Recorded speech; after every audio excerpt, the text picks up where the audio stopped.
Hey everybody, let me know if you can hear me okay. We'll get started. Good to see you guys.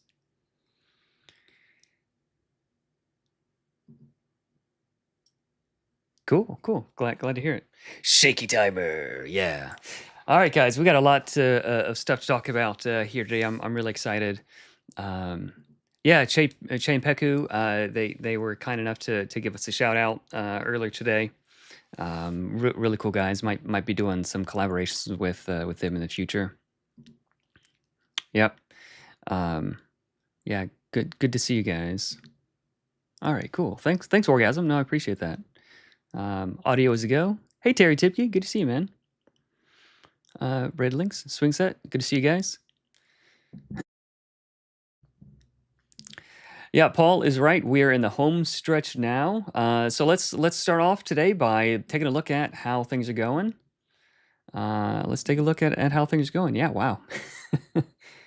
We are at 814,952 dollar dues. That is an awful lot of money. Yeah, that's an awful lot of money. Thank you so much, you guys, for your support. We might just unlock a couple more stretch goals before everything is all said and done. I did just update this, so let's go ahead and update that now. Let's go and update that now. So the one thing that Kickstarter will let you update is the story itself. But like all the other stuff, they're like, can't update it, won't let you. So yeah, let's go ahead and get that updated with the new file since we have the next stretch goal unlocked, and we'll save that. But yeah, we are in the home stretch now. The Kickstarter is ending this Thursday, March 12th, the day before my birthday, at 9 p.m. Eastern. 9 p.m. Eastern. Eastern EDT now, since it was daylight savings time. So it's Eastern Daylight Time now, I think is what it is. But yeah, I've got some cool stuff to talk about. So since we did just unlock the random monster generator stretch goal, maybe we could talk about the random monster generator. Maybe we can start cooking on that, since that is something that you guys have been so kind as to help me unlock. So maybe we can talk about that. Maybe we can talk about some other stuff. We'll see. But the first thing that I wanted to talk about,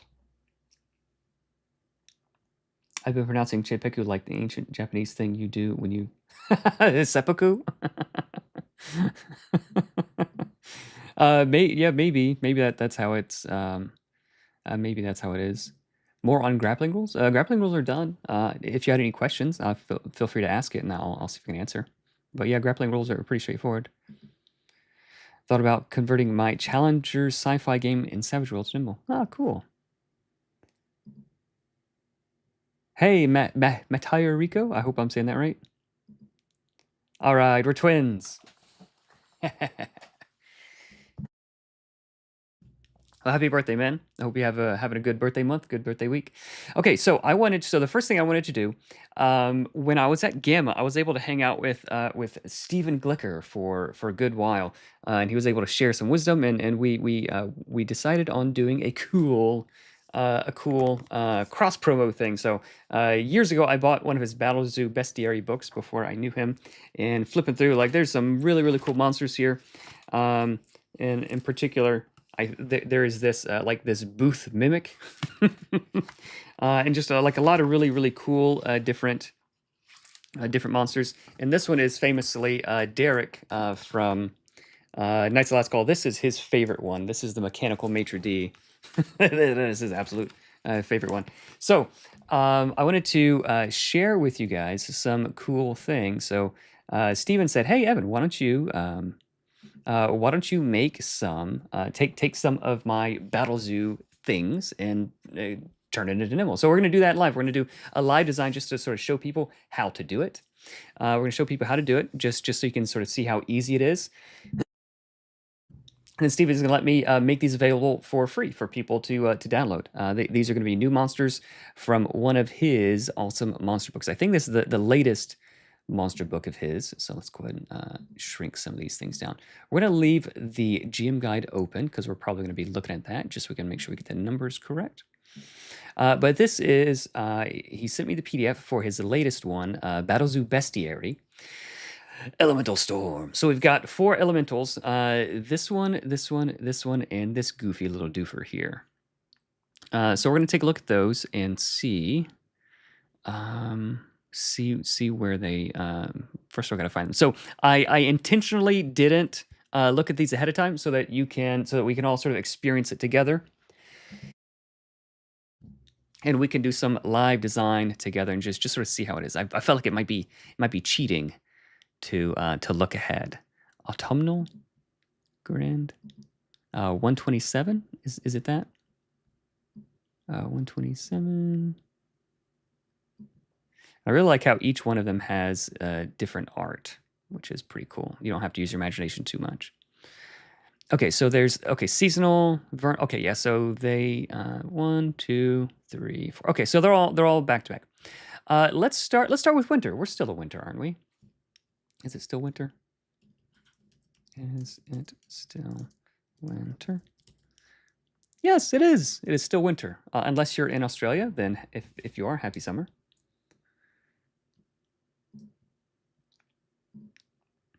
All right, awesome. Thank you so much. Thank you so much.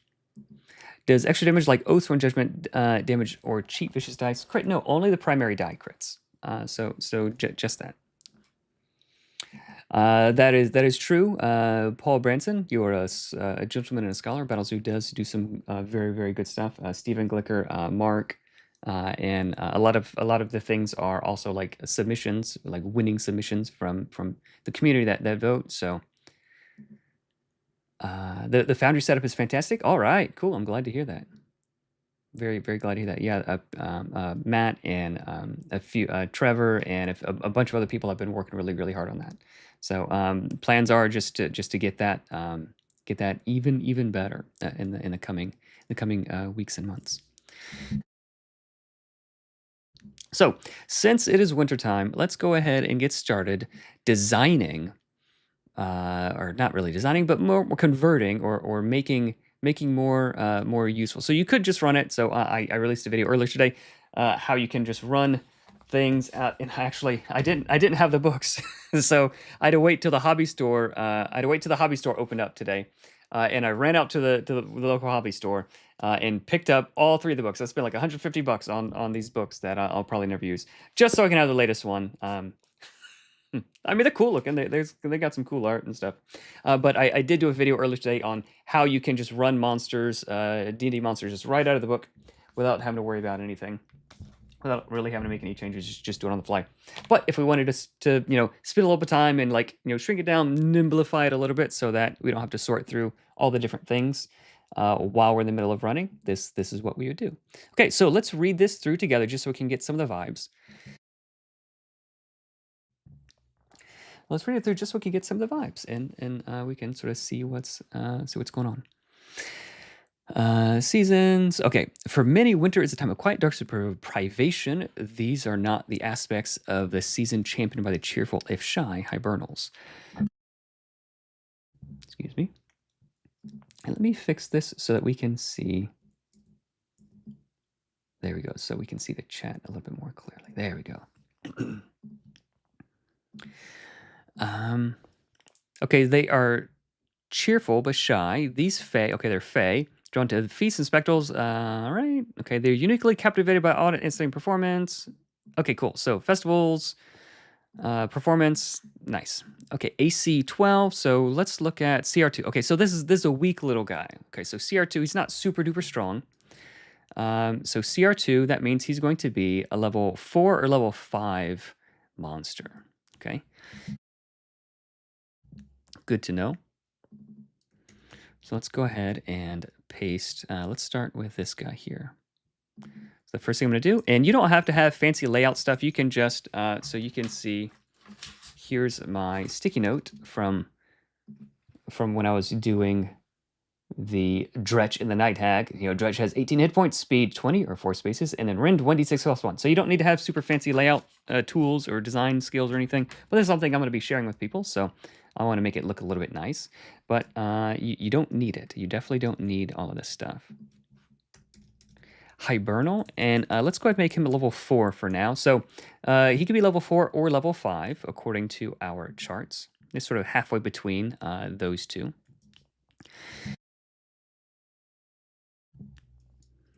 Let's see what's next.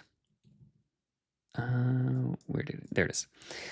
Initiative +2, that doesn't matter. Hit points 55. Let's see how it matches up with our chart. So yeah, level 4 or level 5, he has 55 hit points. So we know that our chart is good. And we know that the design here that Steven and Mark and the rest of the guys have done is good. And actually, was this a user submitted one?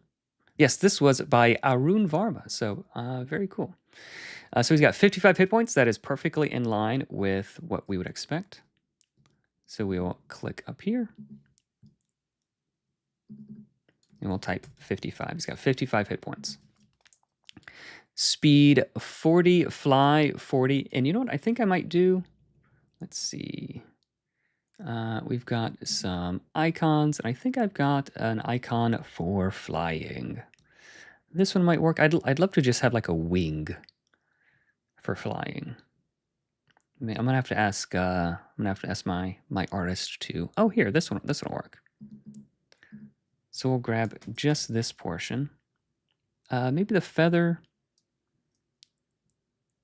Ooh, there's a wing. There's a cool looking wing. Let's see how this one looks. Yeah, this one looks good. So we're gonna grab this icon and put it right there. And I'm still working on finalizing exactly how all the icons are going to look. But we're getting closer. We're definitely getting closer. So 40 is going to be 8. So he's got a speed of 8 flying. And I think if it's going to be like a regular thing, it's just going to have like a shoe, like a boot moving, like this one. So there's that one, or maybe that one. That's just sort of like a regular boot. I think there's one more boot one here that looks pretty good for like the regular movement. It's somewhere here. We don't need to really worry about that. Okay, so this guy can fly. He can fly 8. And let's grab both of these and make sure they're lined up. Let's grab this and make sure they are lined up. All right, let's don't do that. Let's just move it manually. There we go. So I might want to edit this wing just so it's like a little bit prettier of a shape and it fills the space a little bit better. So we'll see. I'll probably tweak that a little bit. Let's check out the rest of this guy's stat block. That's not where it is. There it is. Strength plus, okay, +1, +2, +2, +2. Okay, so like, yeah, we can ignore all the skills and immunities and all this sort of stuff. So it might be cool to give him a cold immunity, maybe. We'll think about that, but generally, like, immunities aren't super duper fun. Traits. The hibernal's passage leaves snowdrifts in its wake. Whenever the hibernal moves, any space it leaves becomes difficult terrain to non-hibernals until the start of... Okay, that's cool. I like that. Blizzard Cloak. So instead of Blizzard Cloak, I'm going to call it Snowdrift Wake. I'm going to call it Snowdrift Wake because it sort of describes it. So instead of needing the hibernal's passage leaves snowdrifts in its wake, so I'll just give it that name. So the name is instructive as well. Snowdrift Wake. So we don't really have to describe the mechanics as much because the name explains it. Snowdrift Wake. Spaces. Spaces. You move through. Become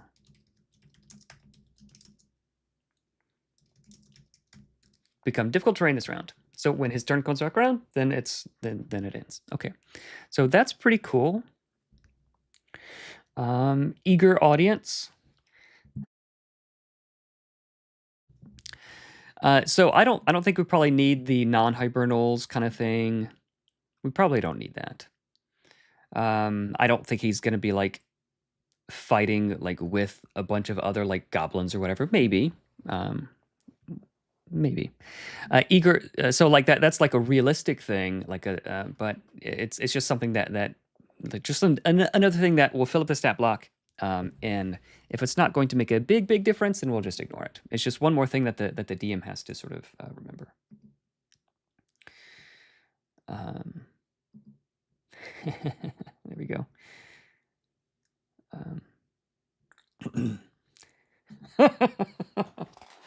Yeah, I know. I know how it is. I know how it is. Hopefully, hopefully hopefully this does not apply to Nimble, because I'm designing them to be like things that you will actually use. Okay, eager audience. The hibernal has disadvantage on wisdom saving throws to avoid or end the charm condition. That's fine. Like this is cool. This is cool. Cool flavor, but this probably won't ever come up in combat. Winter Walker. Okay, cool. Let's do this.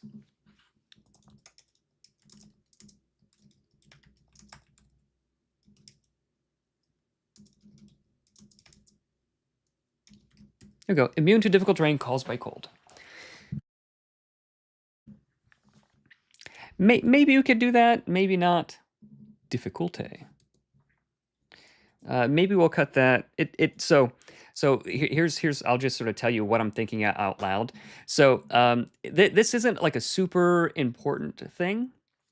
We generally don't want to take tools away from heroes necessarily. So if you have like a cold mage, like we don't want that cold mage to like the ice mage. We don't want him to like have an unfun time when he's facing this guy. So it's not super important to have that, but at the same time, it is cool, a little bit of cool flavor, because it does make sense. And like if this would have wrapped it to a third line, I'd probably cut it. But because it fits nicely, neatly on just 2 lines, yeah, we'll go ahead and keep it. All right, so let's keep going. So we have all its traits. So it's going to Ice Cudgel 2. So let's go ahead and copy that. Ice Cudgel. And we're going to simplify. Simplify. Ice Cudgel. So we don't need all of this. We don't need that.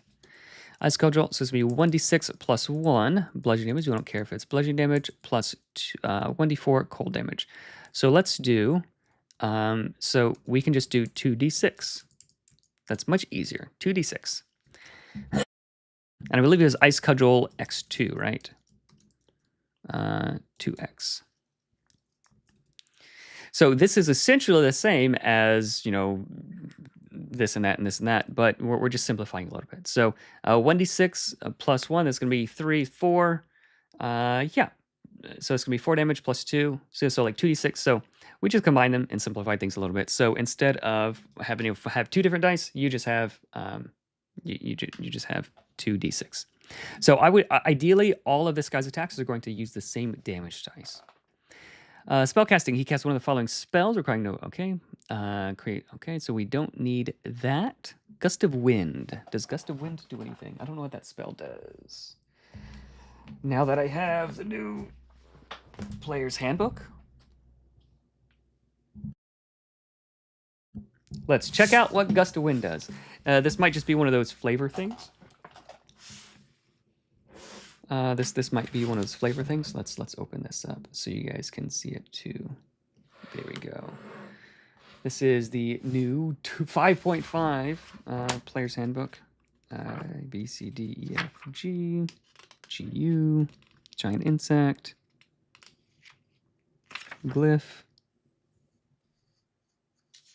guardian, gust of wind. Okay. Let's zoom in for you guys. That's Hallow. Gust of wind is over here. No matter how big of a desk I get, it always fills up with stuff. Gust of wind level 2, self, concentration, a line of strong wind, 6 feet long. Direction, each creature in line must succeed. Strength save. Okay, so it's a thing that can push people. Okay, that doesn't really do a whole lot. Maybe we can have like a little bit of like windiness stuff happening with one of his attacks. But yeah, that's not really going to move the needle a whole lot. So let's don't clutter up our stat blocks with that wintry gust. Ooh, this one, I see a bunch of D6s here. So yeah, we're definitely going to keep this. Ice cudgel, wintry gust. So we're not going to do recharge because that's just one more thing that we have to keep in mind. Oh, we use this at the start of his turn. We have to do this other thing. Again, you could run it just exactly as written, but we're nimblifying it just a bit. Okay, wintry gust. Let's move this camera out of the way.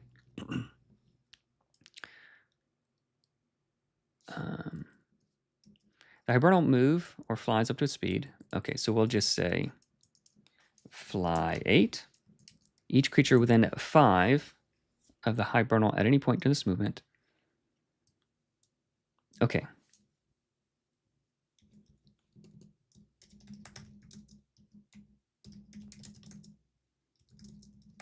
Creatures adjacent to his path.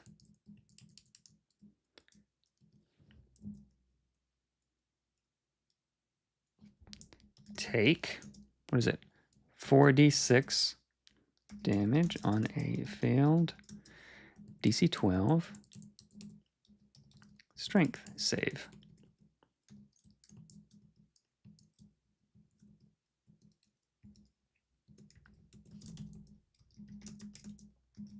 Okay. Okay, so we got all of that down to just one line. I really like that. So he's feeling pretty cool so far. So we're going to put this up first. So we'll just to make things easy for our DMs or GMs. Why can't I grab the text? There it is. So let's cut this. So, okay, yeah. So I'm just looking at which one is going to deal more damage. So obviously there's going to be 4d6 here and then 4d6 here, but this is going to be 4d6 versus against everybody. So we're going to do that. So wintry gust, fly 8, and let's say wintry gust, single use. I'll just say one use since it saves a little bit of space.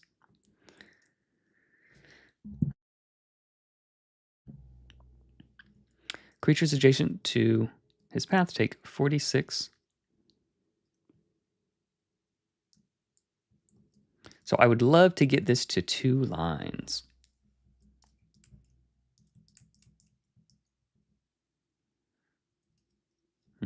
Maybe we can't. Okay, let's see what else he has. Snow clone. I like that pun. Are you guys doing all right in here? Do we need an or after? Yeah. I'll make sure we add that. Good call. We generally don't care about that. So heroes don't generally care about that, but some monsters do. So like the heroes attacks will have that. If it's ever unclear what kind of damage this does, then we'll say it. But if it says ice cudgel, then like as a GM, I know that it could be cold or it could be bludgeoning.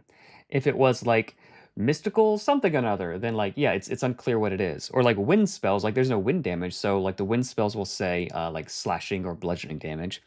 But if it's ever unclear, like fire spells deal fire damage. So just like here, he doesn't say. He says fly 40. Like, well, how does he fly? I don't see any wings. Does he propel himself from this trumpet thing, or does he like? It doesn't matter how he flies. He just flies. Okay, so. Or like speed 40, like how does he move? Well, obviously he uses his legs, and we don't have to describe like how his legs propel him against gravity from the ground, you know, this and this. We'll have to explain that kind of stuff because you just know that. So if it's ice cudgel, then we know like it could be ice or it could be cold or bludgeoning damage. So if we don't need it, if you use common sense, then it's excluded. Ken McFerrin, ooh yeah, there we go. There we go. Yeah, that's good. So yeah, so we're getting the mechanics first, and then we'll tweak it. We'll optimize things. So let's see what Snow Clone does real quick. Snow Clone trigger. The hibernal takes damage from a weapon attack. Response. The hibernal reduces the triggering damage by 5 and immediately moves up to half its speed without provoking opportunity attacks. If the triggering attack was a melee attack that made by a creature within 5 feet, the creature takes 1d10 cold damage. Okay, this is cool.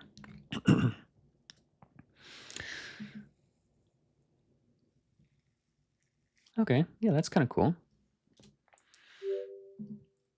All right, so we're definitely gonna have to massage that a little bit, but that is a cool ability. Spaces you move through become difficult terrain this round. So it does make sense to me that like his only attack is like he is ice cudgel, but he has like this thing. So maybe I might rename some of this just so that it like matches the art a little bit. But okay, so let's turn this into a secondary ability.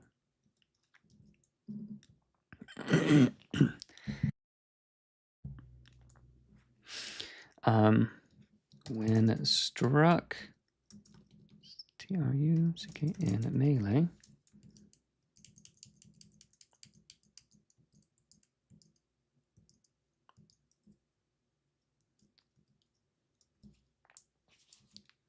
Roll 1d6. Reduce the damage by that much. Here we'll do this. Snow clone. Reflect that much. Reflect that much damage back at the attacker and move that many spaces. Okay.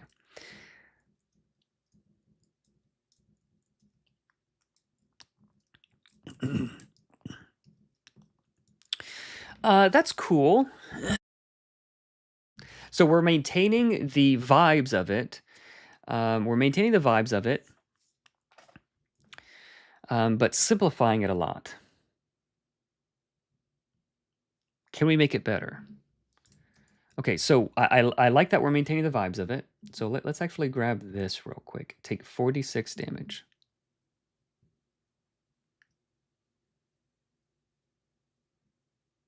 There we go. Or half. There we go.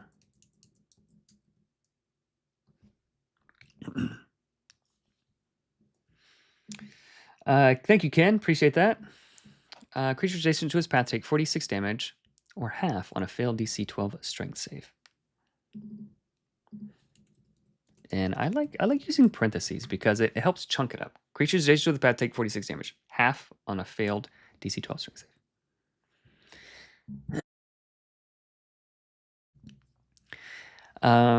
Okay, so let's just do a sanity check. Let's make sure that he's dealing an appropriate amount of damage. So 4 or 5. So he should be dealing like 18 or 19 damage per round. Okay, so let's grab dice.run. So that's going to be 4d6 damage. So on average, it's going to be 14. So Ice Cudgel is going to be a little bit lower than expected, which is fine because he makes up for it with Snow Clone.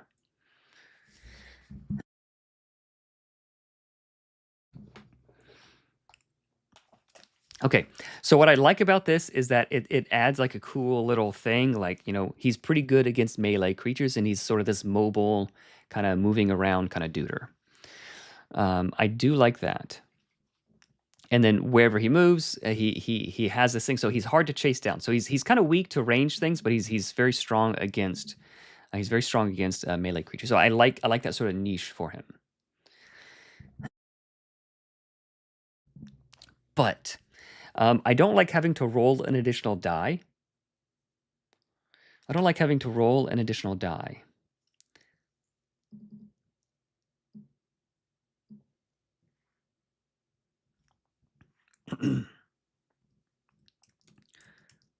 So what if he just reflects the primary die? Reflect.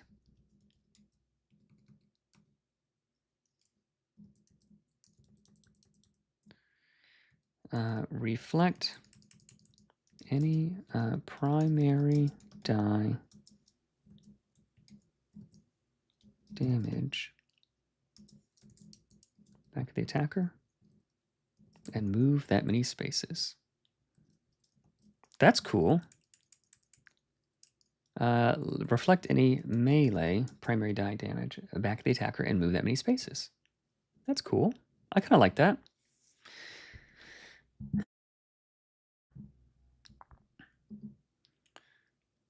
So if you have a big D12 weapon, if you roll a 6, you'll take 6, and then like he'll take the extra strength damage. And maybe this could be like once per round. Once per round, he can choose. Yeah, so we still have the same vibes.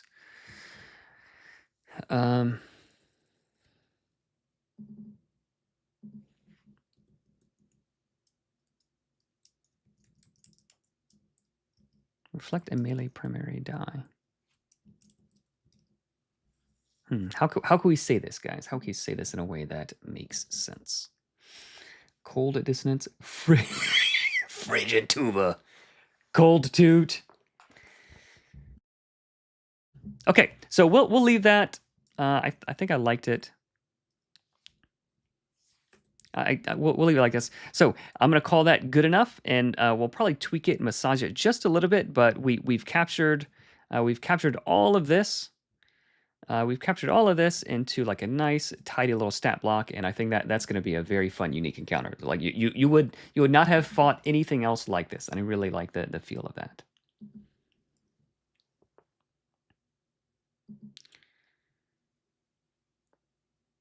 Yeah.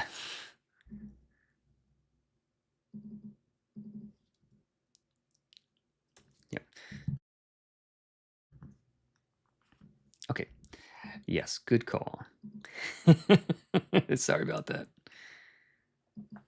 He'll get opportunity attacked a lot.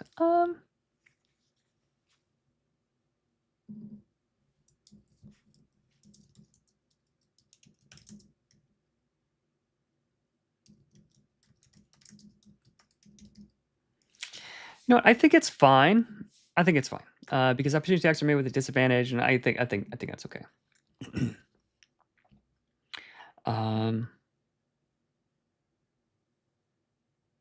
No, so it would just be the one die, and maybe you could have like a little FAQ or something.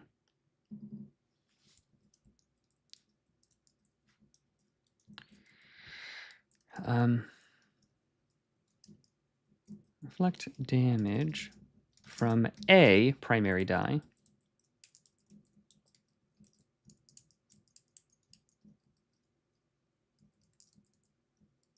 Back at the attacker and move that many spaces. There we go. So it says a primary die. So if it's 12, they'll still get to reroll that, and like he's not going to like deal a bunch of. So it's just a. I think that's a little bit better. All right, let's take a look at the next one. So that didn't take too long. Let's time ourselves on this one and see how this one can take. Let's go for efficiency. Let's go to timer, clock, stopwatch, go. All right, so let's go up to the next, or down to the next one. Here we have the autumnal one, AC 14. Oh, what was this guy's AC? AC 12. Okay, so AC 14. So this one is going to have medium armor. It doesn't really make sense for her to have medium armor, so we're probably going to ignore that. But her CR is 3. Her CR is 3, so she's going to be a level 6 or 7. Don't say it.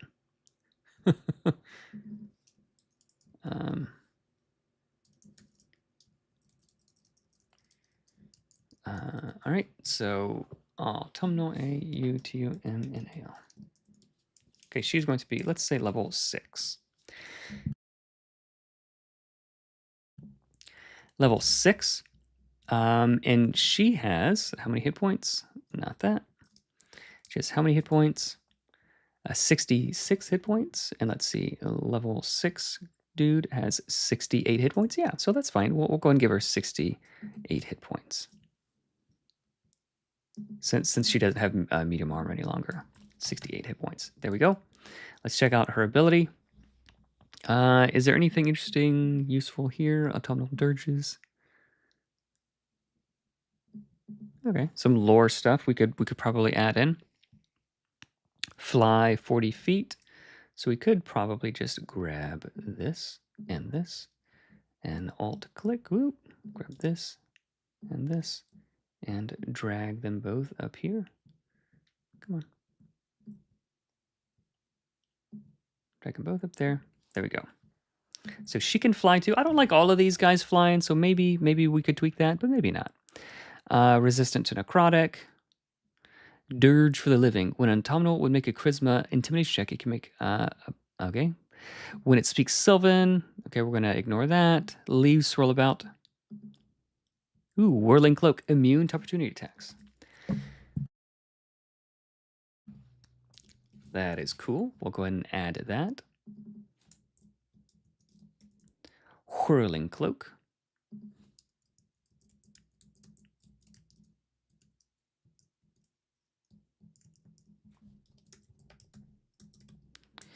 Immune to opportunity attacks. So is that interesting? So rather than just taking away the chance of an opportunity attack, let's make it a little bit more interesting. Opportunity attacks are made with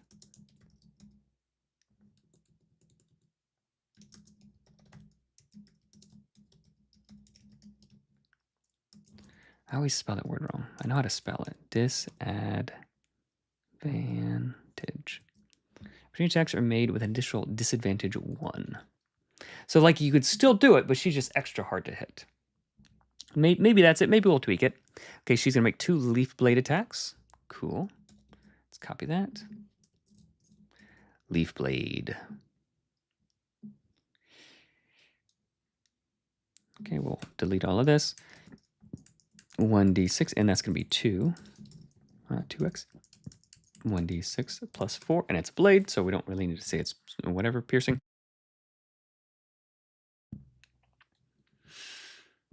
Okay, let's check out her other thing, Dance of Leaves. I'm sure this is going to be cool, so let's just put this one here.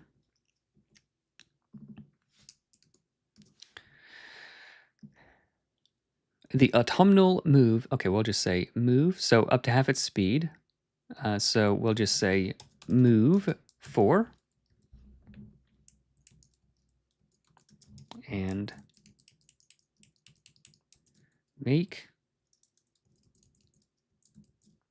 3. We don't need up to, because like, why would you make fewer than that? Make 3 leaf blade attacks, each against a different target. We'll let the GM decide for that for themselves. They can spread out the damage, or they can just hate one guy in particular. Let's scooch her little tootin' fingers over.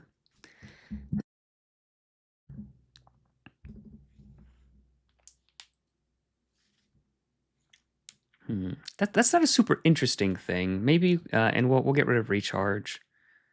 Maybe single use. 1 use. Let's think about how we can make that a little bit more interesting. Mark for reaping. The autumnal singles out a creature within 60 feet that it can see. Okay.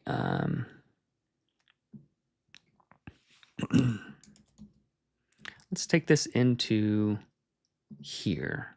And I was working on some Dragonites. We can maybe do some Dragonite design later, you guys.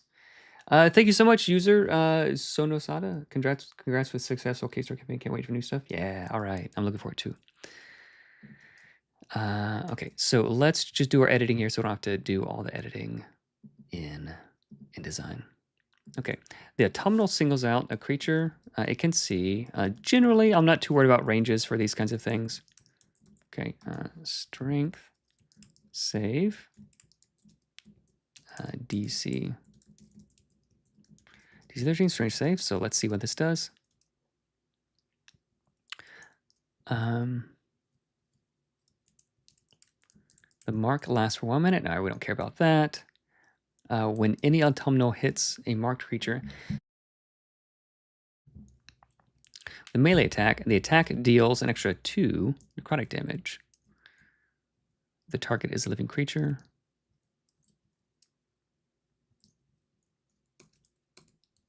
Okay, so let's just do this. Mark of Reaping, single use. We'll just do this again. 1 use.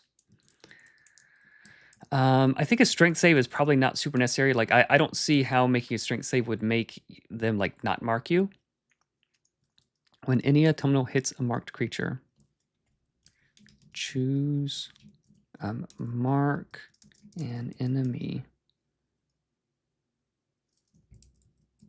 Mark of Reaping. Choose 1 enemy.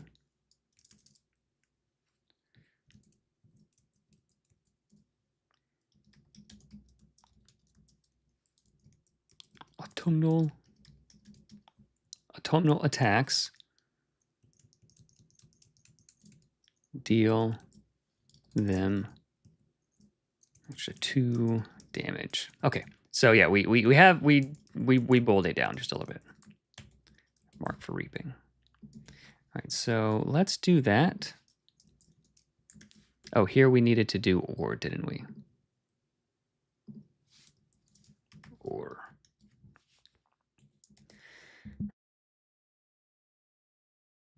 See, I didn't forget. So let's see. That's Mark of Reaping. The autumnal casts one of the following spells: Entangle, Gust of Wind, and Thunder Wave. All right, so we know what Gust of Wind does. Let's take a look at Entangle. What does that do?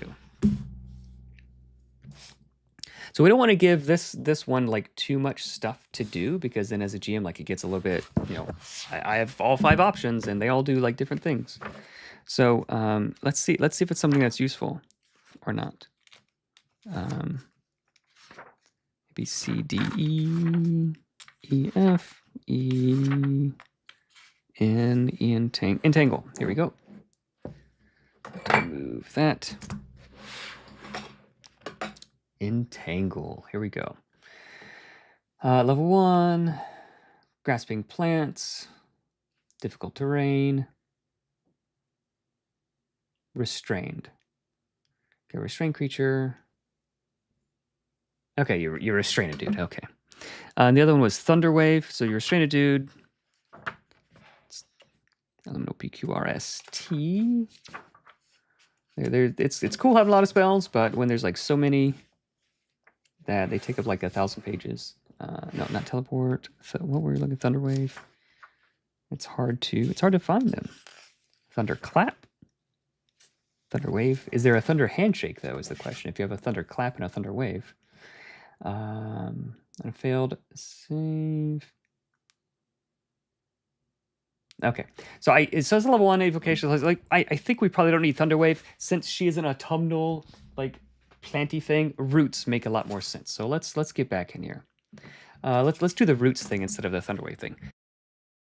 That'll make it a little bit easier. So maybe Mark for Reaping could. Ooh, yeah, let's do that. So Mark for Reaping. Instead of 1 use, we can choose an enemy.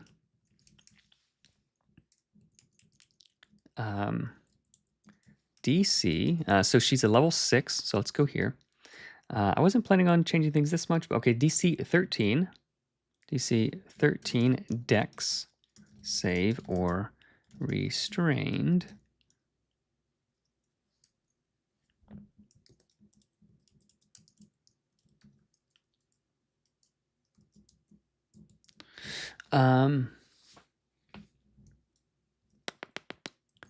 What if you do like reaping roots? So like we're describing what it is. Like, why am I restrained if I'm marked for reaping? Cookie say DC 13 Dex save or restrained. Yeah, so like if they're restrained, you're going to roll your attacks with advantage against them. So like you're going to be dealing additional damage to them anyway. So I think that's good enough. Like we don't need all the additional like, you know, oh, this one is marked, like which one is marked and all that sort of stuff.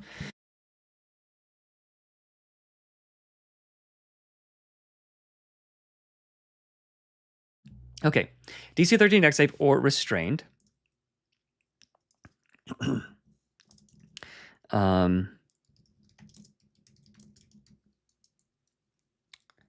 Maybe slashing damage ends. Maybe we could do something like that. I don't know.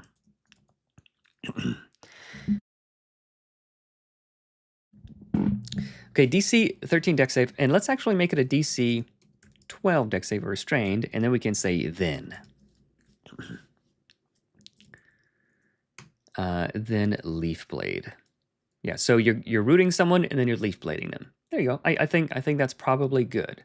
1d6 plus 4. Let's make sure she's dealing enough damage. 1d6 plus 4. So that's going to be 7 or 8 damage. So like let's say 15 damage since you're doing that twice. So she's level 6, dealing 21. So because she's restraining, you're going to have advantage with it. Let's do... Can Dice Run do that? 1d6 plus 4. It doesn't really matter. Let's actually do 2d6 plus 8. There we go. 15 damage. Can we do with advantage? We can't. I don't think we do.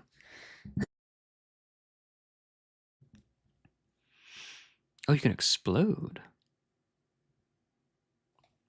It doesn't matter. Okay.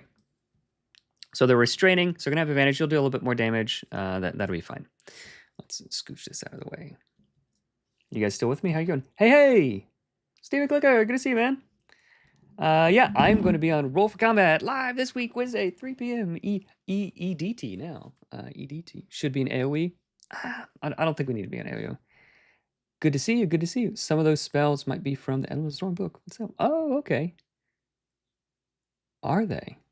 Are some of the spells in the book? That's cool. So is it like the same spells, or is it a different version of those spells? Ooh, and I do like this, life from death. That is a very autumnal thing. So let's just copy that and paste it in here. Bam. And then we will do this. Steve, I'm glad you're able to make it, man. There are new spells at the back of the book. Ooh. Okay, well, we're on a timer. Let's finish this one, and then we'll take a look at some of the new spells. That's pretty cool. All right, so life from death, let's read this. Life from death, trigger a living creature within 30 feet. Dies, response. The autumnal harvests the creature's fleeing life, and the creature's level challenge rating is 3 or higher. Okay, life. Okay, so when another creature dies, she gets a little bit more survivable. That's kind of cool.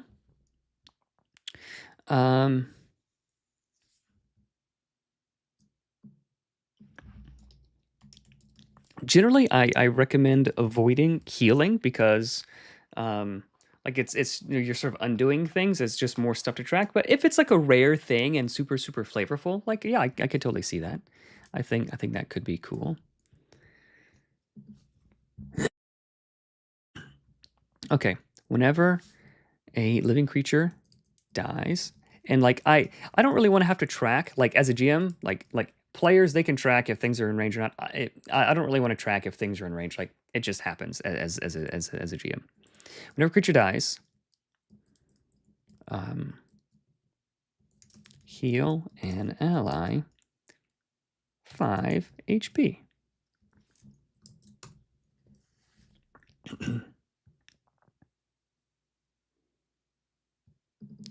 We don't need to say living. Whenever a creature dies, heal an ally 5 HP. Yeah, that's cool. I really want this. I really want this to be one line, though. When a creature dies, heal an ally 5 HP. That is a cool, flavorful stat block now. I don't think I've ever seen one quite like that. There we go. We probably don't need Whirling Cloak anymore. She's not like moving around a whole ton. Let's say this. Medium armor versus opportunity attacks, maybe? Or let's say this. Minus 10 damage from opportunity attacks. That's kind of cool. That's kind of cool. When, not whenever. So I use when it's like something that happens. But whenever is like something that's going to be happening multiple times. So like there might be multiple creatures dying in this combat. So whenever makes more sense there. But when is like a sort of a single event, and whenever is like for like an ongoing or like something that will happen more than once.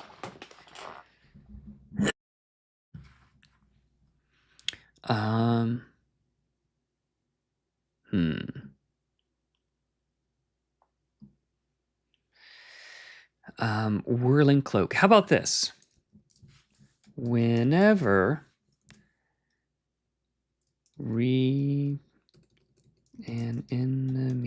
escape. Yes.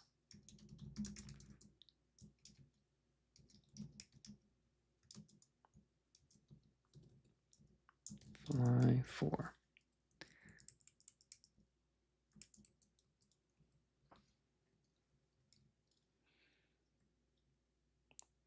Whenever an enemy escapes from restrained, fly 4. So that kind of thing is cool. Like you run up to them and you root them. You run up to them and you smack them, and then they break the roots and you sort of like whirl away. That kind of thing is kind of neat. But how can we phrase that to be a little bit cooler? How can we phrase that to be a little bit cooler? Open to ideas. But I'm gonna call this done. I'm gonna call that done. All right, so that was 17 minutes. We were chatting and goofing off a little bit. All right, let's do this next one. Let's do this goofy little dude here.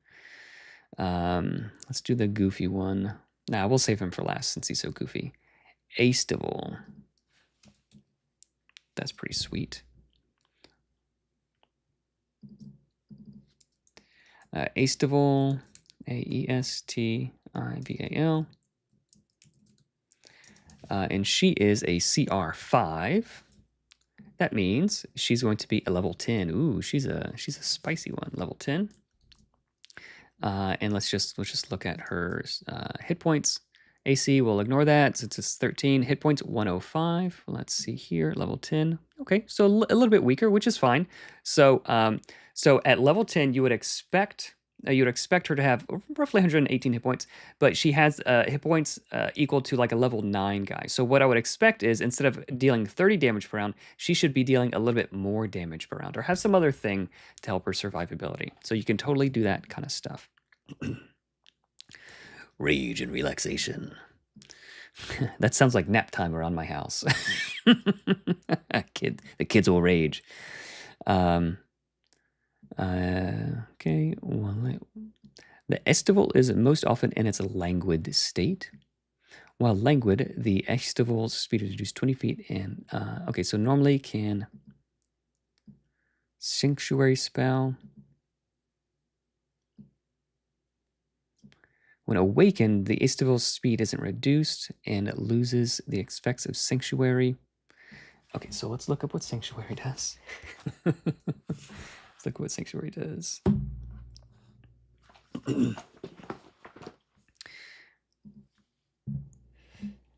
Hey, I thought that said the milkman. Hey, the Mike Allen. Mike Leyland. We're doing some cool stuff with Stephen Glicker's Roll for Combat. Some of his cool monsters. He was super generous with us, and he's allowing me to use some of his monsters and give them away to you guys for free. Isn't that cool? I think he's even got like a coupon code for you guys. So I'll shoot that out to you guys a little bit later, or maybe we'll announce it on the thing. But yeah, we're turning some of the Roll for Combat monsters into Nimble monsters for you guys to use for free. Yeah, we're translating. So I'm showing people how I do it, just so you can sort of have a good idea of how it works. And so you guys can do this kind of stuff if you really want. So again, you can run it right out of the book exactly as it is. But if you want to like make it a little bit spicier or use things for inspiration, then this is how I would do it. So what are we looking for? We're looking for Sanctuary. We're looking for the Sanctuary spell. I think it like makes you harder to hit or something. Let me know. PQRASA. Sanctuary is down here, so we gotta move this. You ward a creature within range until the spell ends. Any creature, target ward creature. Okay, whiz save before you can attack them. The spell ends if the ward creature makes an attack roll. Okay. Okay, so she has the spell. Okay, so she sort of has these two different states. Let's go back to here. She's got these two different states. She's got these two different states that she can do things in. Is the juice worth the squeeze there? While it is conscious, the aestival is treated as having half its current hit points. Okay, while the aestival is awakened, any space moves through becomes fiery until the start of its turn. Ooh, I love that. Bam. All right, so let's start with that. I think we might streamline the rage and relaxation a little bit. So let's actually see how do we spaces you move through. Ignite and deal 5 fire damage to creatures who pass, to enemies who pass through.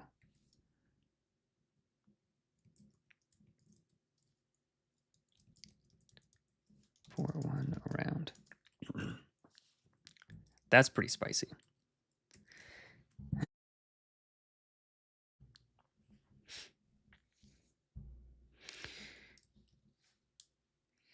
All right, multi-attack makes 2 slam attacks. Body horror like fear and hunger. Why'd you say that? Oh, have you thought about adding some sort of fusion mechanics between 2 players? Something like Dragon Ball. Never seen Steven Universe or Dragon Ball fusion things. Maybe. What's the crazy die size? What's with the crazy die size is like D66 for Glacier Strike. Okay, so so what is it first? So let's go to the desk. Okay, so D66 means you roll 2 dice, and then if you roll the spell will deal 54 damage. So it is a way to very quickly deal a high amount of damage without having to look for like 1,000 different dice, and then roll them, and then some fall off the table, and then you have to re-roll them, and then you have to add them all up. So it is a very, very quick way to have big damage. So that's part of it. But also, like if you have a bard, so like say you roll roll really poorly, you roll a 14, you have a bard or a songweaver that can allow you to re-roll that die. You can very easily like greatly increase the damage. So like re-rolling that increased the damage by 10. You could re-roll and increase it. Oh yeah, so we increased it by 50 damage with that one re-roll. So it creates a flat damage curve. So let me show you this. So when we have, so how many d6s? So 10 d6. So how many d6s will we need? So we need something like 14 d6, I think, in order to get an average damage of maybe 12. Yeah. So this spell can do anywhere from 11 to 66 damage. So I don't know what the average is. It's the average of that is going to be like roughly 12d6. So like it's going to take a long time to roll 12 to find 12d6 and then roll 12d6 and then add 12d6. But that's not the worst part. The worst part is it's pretty much always going to do like between 40 and 45 damage. So it feels more random when you're rolling a ton of dice, and sometimes it can be fun. It feels more random, but really, when you roll more than just a couple of dice, the results sort of converge to the mean, toward the average, just because that's just the nature of the thing. There's this bell curve here. But if we have D66, I don't know if you can do that. So yeah, D66. So with D66, it is a flat damage curve. So you can do anything. So you can hit anything anywhere in here. So this isn't actually a D66, like what I have here. But so with this, you're just as likely to roll 6d6, 6 that is. You're just as likely to roll this as you are to roll this, or as you are to roll this, which makes for a much more chaotic, and it makes for more randomness, which is fun. And if you have ways to gain advantage or reroll things, then you can like really boost that damage. Whereas if you're rolling like just a ton of dice and like, oh, I can re-roll this one and change it from a 1 to a 2, like that's not very fun. So that is the reason behind that is the reason behind the D66 and all that sort of stuff. That's what that is. Rage and relaxation. You do this in the Living Legends book. Ooh, check that out. The fusion lets 2 to 5 players join up for a single unit to attack. That sounds pretty cool. Sounds like you guys got to check out the Roll for Combat Living Legends book. And when we were at Gamma, Steven and Derek were like convincing me that Eldabon was like the coolest thing.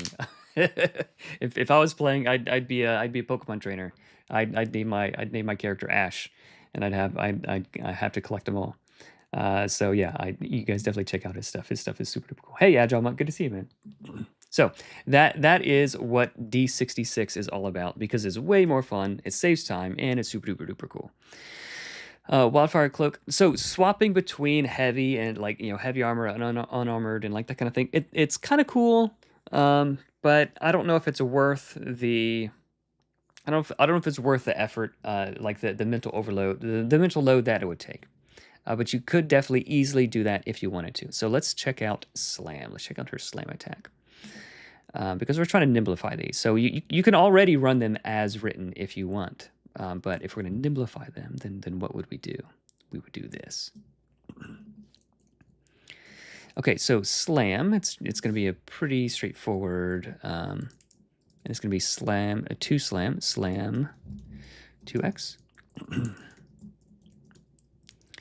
So we'll do this, 1d6 plus 4, plus 3, so I'll just say 2d6 plus 4 bludgeoning damage. Is subjected to the following effect.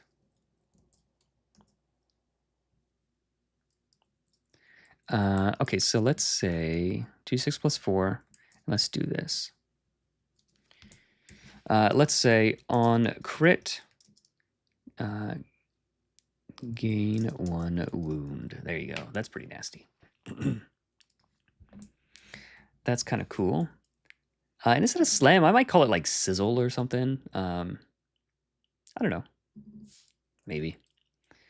Something a little bit more fiery. Ignition, range attack, roll. 4d6 fire damage or 8d6. Oh. That's cool. Oh yeah, let's do that. Okay. So this is gonna be cool. So let's do ignition. Let's do range 8. And this is going to be 28. So how can we deal a lot of damage? 28 damage. Let's do 2d20 damage to a wounded.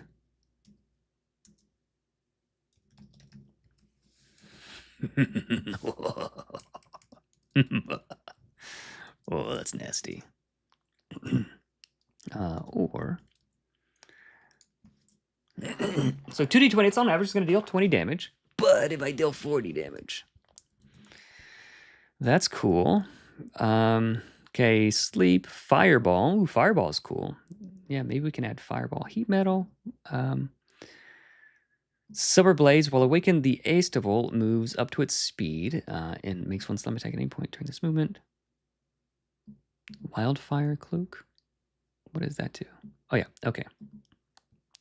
Rest a while. Trigger. A creature within 5 feet of it moves farther away from the aestival. Okay, so when an adjacent creature moves away. Okay, so she makes an opportunity attack. That's kind of cool. So she can make an opportunity attack. Yeah, that's pretty rad.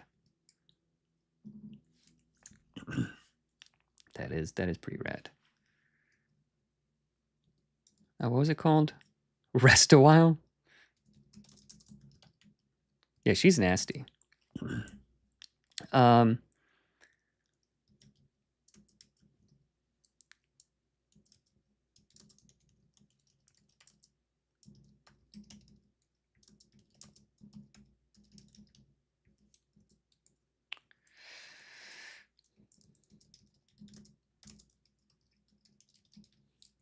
Okay, and this is going to be once per round. This is going to be surprising. That's going to be quite surprising. And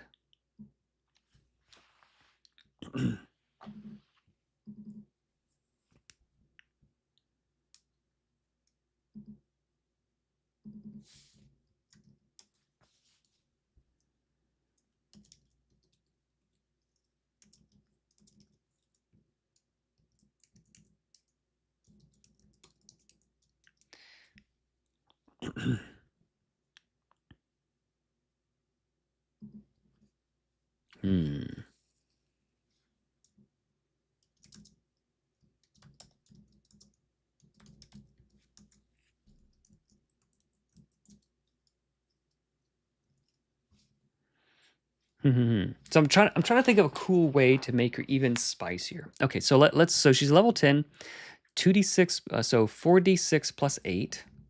4d6 plus 8. So on average, it's going to be 22 damage. So for level 10 dude. Okay, so this is fine. So she's currently dealing 22 damage. We expect her to be dealing 30 or 33 damage per round. So the slam is intended to be a little bit less powerful so that we can do ignition. Excuse me, sorry guys. Which is going to be a little bit more powerful. So 2d20 is on average going to be 20 damage. Oh, should it be 3d20? No, that's too much. We don't want to add that. Okay, let's do 1d20 plus 20. There we go. That'll be very easy to add. It's a lot easier than adding like 17, 18. Nobody knows what 17 plus 18 equals.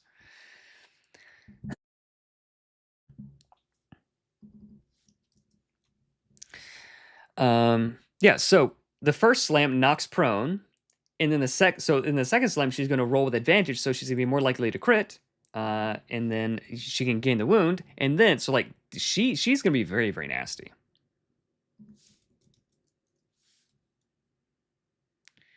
She's going to be very nasty. I like it.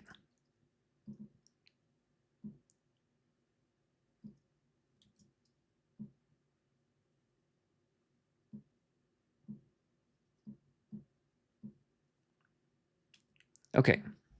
So yes, you see how everything is sort of working together? And since she's doing all of this stuff, she probably doesn't need like another thing to where she's like casting fireball or doing other stuff. That's probably enough. That is probably enough. So she's level 10, so we'll give her how many hit points does she have? She has 105 hit points. That is 105. That is correct. Okay. Cool. So we have a really cool guy here, a really cool guy here, and all of these feel very, very different and like really, really kind of nasty to fight against. So I'm liking it. I'm really liking it.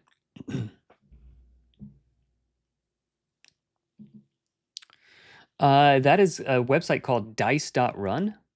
So if you just go to dice.run, then you can do that. It is a cool little web page. Is aestival a chance to use smoldering? Yeah, maybe. I don't want to give the GM something to track if I can possibly help it. So like the heroes are already tracking their wounds, so that's one less thing that they have to do, which I think is a pretty cool thing. Mo Vagabond, that is yeah.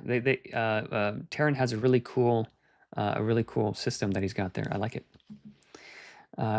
You could play as a 2-headed ogre, 3-headed dog, a 4-headed chimera, or a 5-headed. Oh no, a 5-person Voltron type thing. I thought you were gonna say like a 5-headed Hydra. That'd be cool. Voltron Hydra. That's sweet.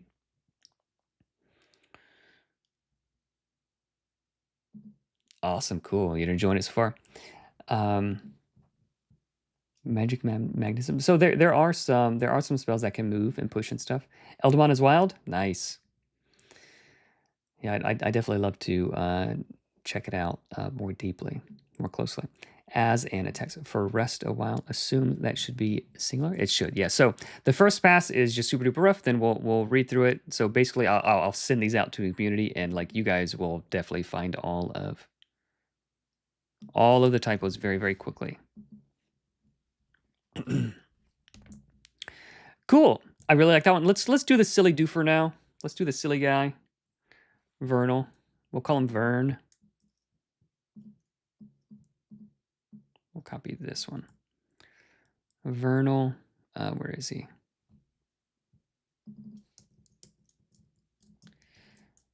Vernal. He is going to be a level CR6, so he's a level 11.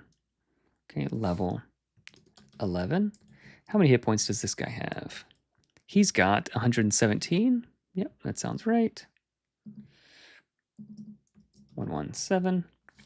Let's give him 118 just so it's a little bit easier to divide. And let's check out what he's got. Booming Cloak. Attempts to hinder the vernal's passage are met with a punishing crack of thunder. A creature that hit the vernal attack is subject to the following conditions. Oh, I love that. Okay, that's cool. I love that.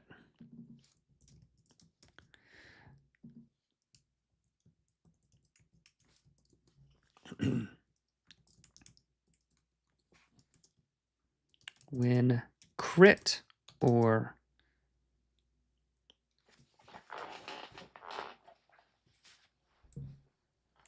yeah, let's add. So like you might have an entire combat encounter with 0 opportunity attacks. So like if this is a cool thing, we want it to happen. I'm sure you do. I'm sure you have Hydras. That's super cool. Steven, what was the coupon code for people to use? For the Nimble folks to use? I know you sent me something earlier. I don't remember what it is. Nice little coupon code for you guys to check out and check out his stuff. When crit or dealt an opportunity attack, you shouldn't do a saving throw.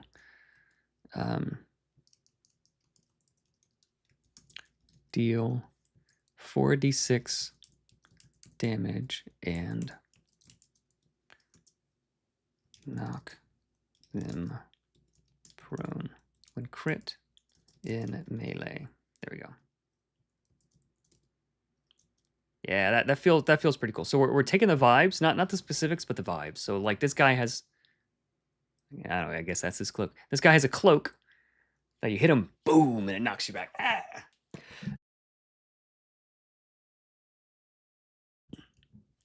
All right, let's see what else he's got. Storm Sight. Okay, you get ignore fog and stuff. 3 electric instrument attacks. Okay, so he's attacking fast.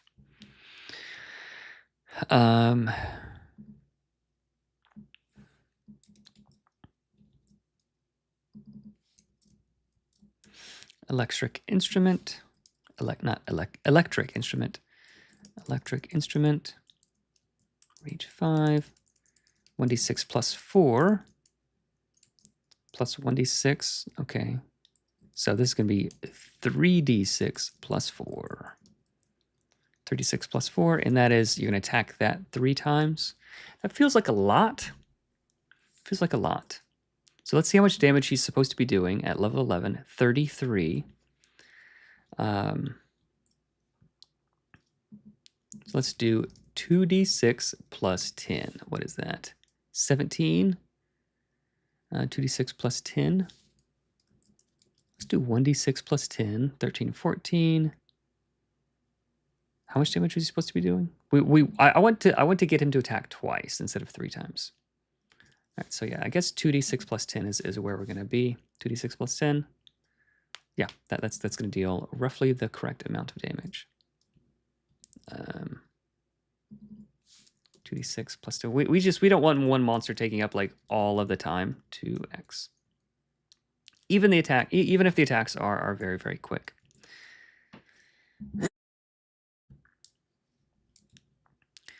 And then how about this? On miss, damages self, maybe? I don't know. Because that's sort of like the electric theme. Let's see what other abilities you have before we start tweaking things too much. Lightning Arc. Dex save, up to 3 creatures of frequency. 6d6 damage. Ooh, why didn't you just do that all the time?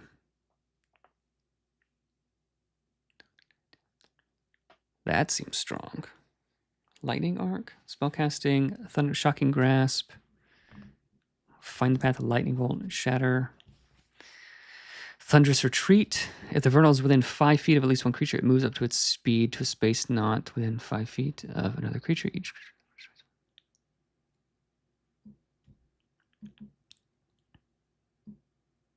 So I like this. I like how these guys all love to like move around and do zippity zappity stuff. So let's have Thunderous Retreat instead of Lightning Arc. because that is going to get people to try and make opportunity attacks against me, and they're gonna learn a little something about this guy. Thunderous Retreat. Let's don't have it recharge. Maybe it'll be single use. Single use. Maybe this is just what this guy does. Maybe this is just like his ability. He's just zipping around everywhere. So I'll say move 8. How do we phrase it here? Move 8 creatures adjacent to the path.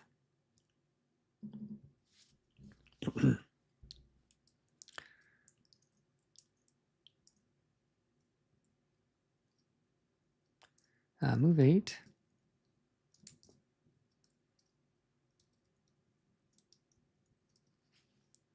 All right, let's copy this and just rephrase it. I think that'll be a little bit easier. Creatures adjacent to the path, to your path, take how much damage? 6d6 damage. Yeah, I wouldn't want to roll that many dice if he's gonna be doing this a lot. Let's just say 2d6 plus 10. 2d6 plus 10 damage. And then it was half on a DC 15. Does that sound right? Level 11, DC 15. Yep, perfect. Half on DC 15 strength save. And our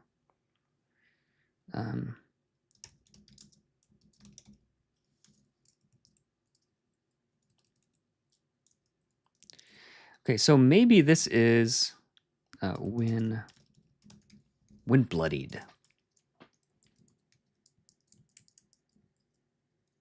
Yeah, maybe this guy has like a bloodied condition. I think that could be pretty sweet.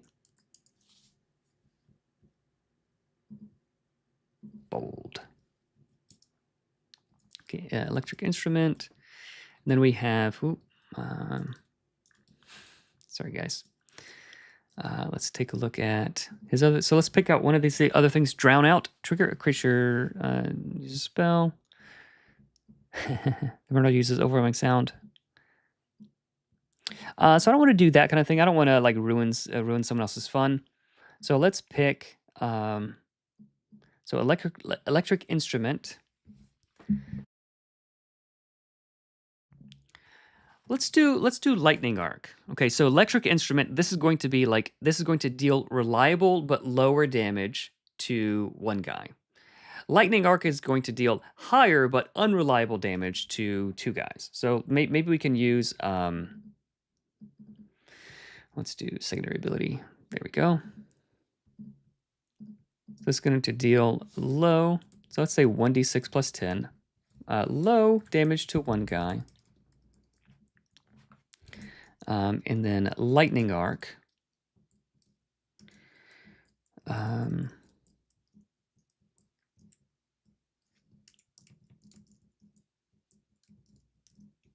Let's grab.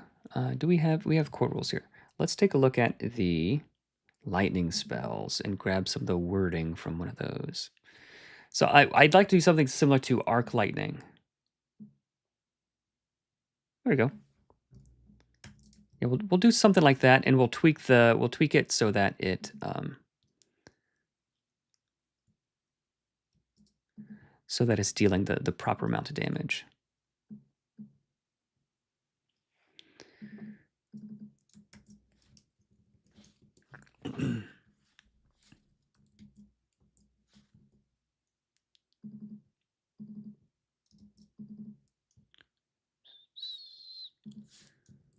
So okay. So this is going to be dealing 1d6 plus 10 times 2. So 2d6 plus 20. That's on average going to deal 27, so a little bit less. And this one is going to deal damage to 2 creatures. So we can say, so we wanted to deal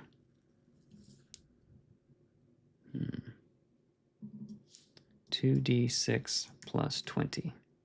Ooh, that's a lot. That's probably too much. 2d6. 26 plus 10. The wall also do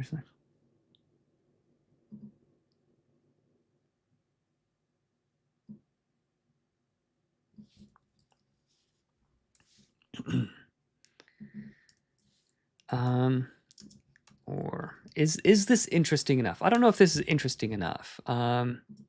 So what I'm thinking right now, so I'm thinking this isn't interesting enough. It's not cohesive enough. So let's take a look at, let's see how you guys are doing. Yeah. I there's a reason I couldn't remember that one. Use coupon code Nimble at checkout in the Roll for Combat web store.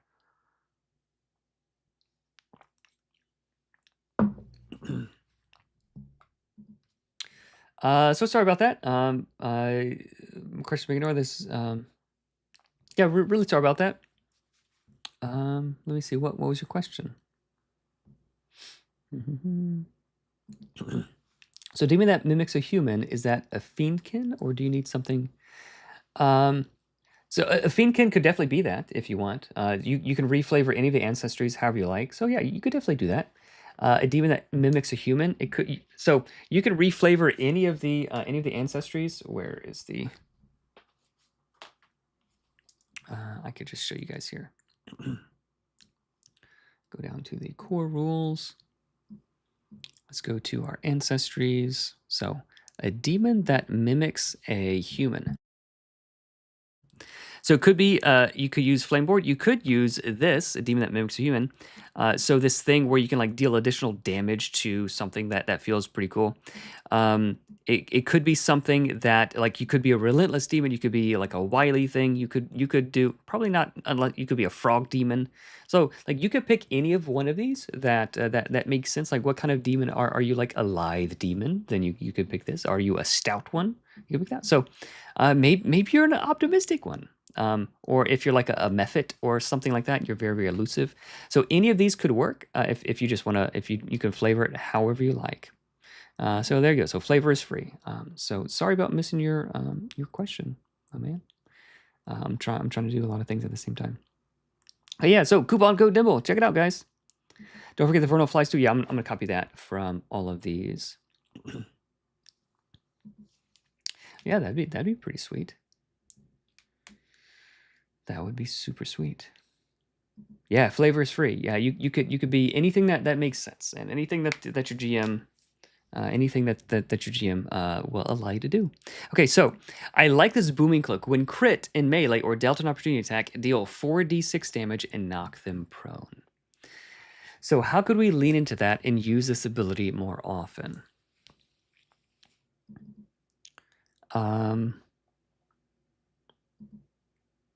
I've got an idea. So this guy's going to have just one attack. So it's going to be 2d6 plus 10 on hit. On hit, targets, let's say on damage. Target's next attack is made with advantage.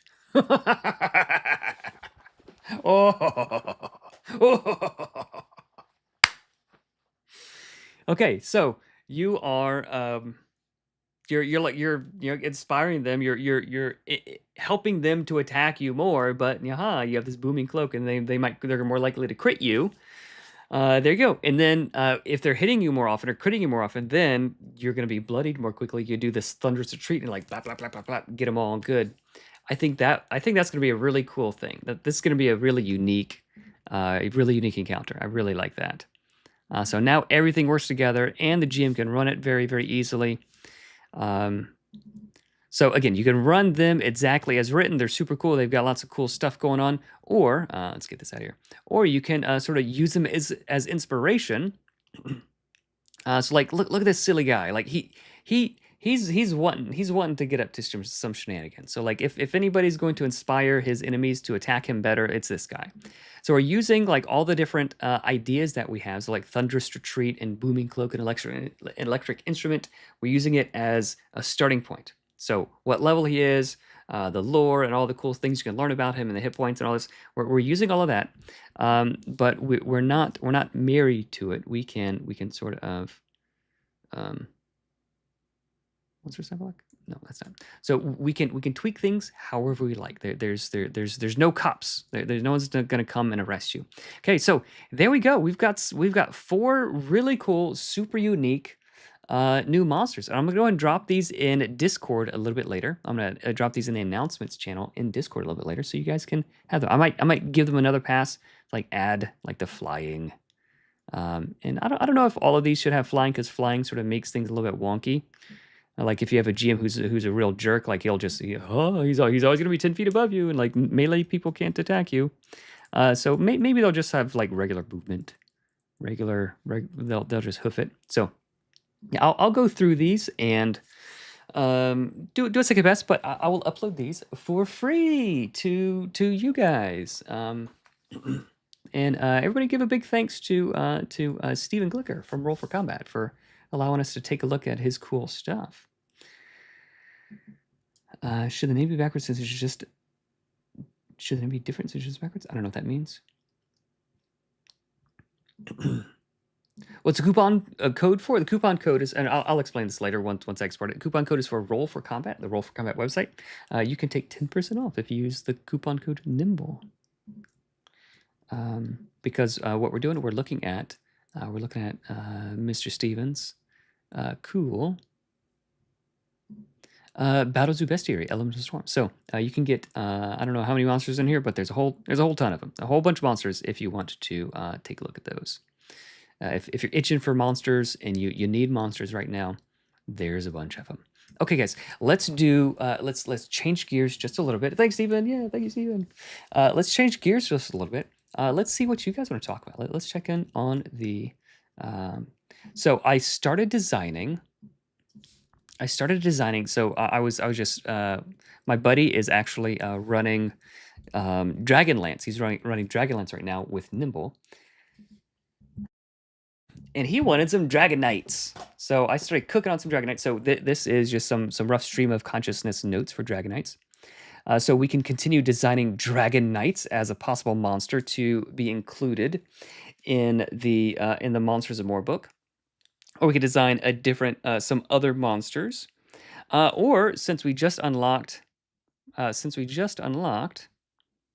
where is it? The random monster generator. Maybe we can start talking about the random monster generator, guys. Maybe we can do one of those things. So if you guys don't vote, then I'll just pick. But if you guys want to give some feedback a little bit. It could be fun to give them a taunt effect also. Yeah, maybe. I don't want to take away agency from heroes, and taunt is like a soft agency takeaway thing. Oh yeah, the 3 kobold thing. Yeah, I gotta send you guys that too. Yeah, thank you for the reminder. Crow 9X24. Oh, lightning arc lightning. Oh, okay.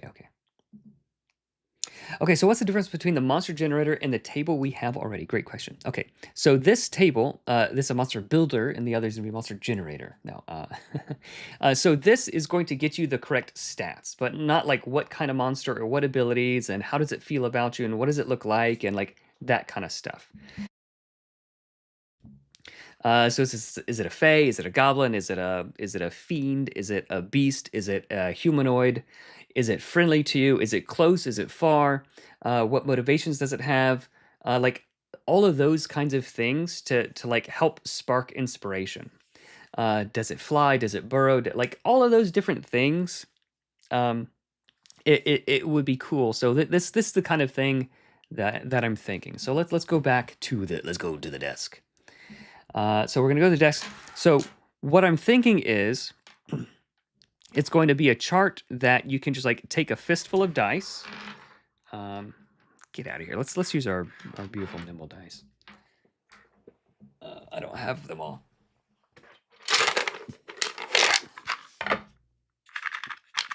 So we're gonna take a fistful of dice. We have a D4, we've got a D6, D8, D10, and D12. Probably not a D20. D20 tables are too long, but maybe D20. Yeah, why not? Okay, so we're gonna grab all of these. We're gonna roll them. Okay, and the the 4 rolled on a 1, so maybe this means he's hostile. This, or maybe this is like he's like close up, like he you see him and he's close already when he shows up. This means that he's not friendly. He's neutral, but he looks angry. You know, maybe it's that. And then this one, it's a fey creature, and this one means that so like in each of the different die like corresponds to a different chart. So with one roll of all these different dice, you can say that there's an angry fey creature that can burrow. Ooh, that's weird. And but he also he looks like he's in need of something. Like we rolled a 5. He looks like he's in need of something. Okay, so with that, like if your heroes just go completely off the reservation, if they just go off somewhere like and you don't have anything planned, you can quickly generate like a cool encounter with these dice, sort of like the solo rules are doing. Um, this could be something actually that's very, very useful for solo rules, but it's a table of inspiration that you can build something that you wouldn't. Yeah, exactly. Crow 9 X2 4. Yeah. So this is going to be something that's going to be useful for that kind of stuff. So whether you're playing solo, whether you're playing with a bunch of people, if you just need inspiration, you can just roll a fistful of dice. And if you don't care, like what its motivation is, or if it's friendly or not, like you already just sort of decided he's angry, and like no, that this is definitely a goblin. But I want to figure out like what loot the goblin has, or like I want to figure out some other things. I'll just roll these 3 because I already figured out everything else. So there you go. So you can do that kind of thing. So that's what this is going to be about. Mo, yeah, you love some were humans, some were creatures. Yeah, maybe, maybe it could be that. Okay, so I'm feeling like you vote random monster generator. Random monster generator. Okay, yeah. Hey, Brennan. Brennan, I was just about to start building some dragon knights. So let's spend just a few minutes since Brandon's here. He's running our fantastic moderator. He's running Dragonlance now. We got to give him some Dragon Boys. All right, so we'll do this for just a little bit, then we'll maybe spend some time cooking up the first draft of the monster generator.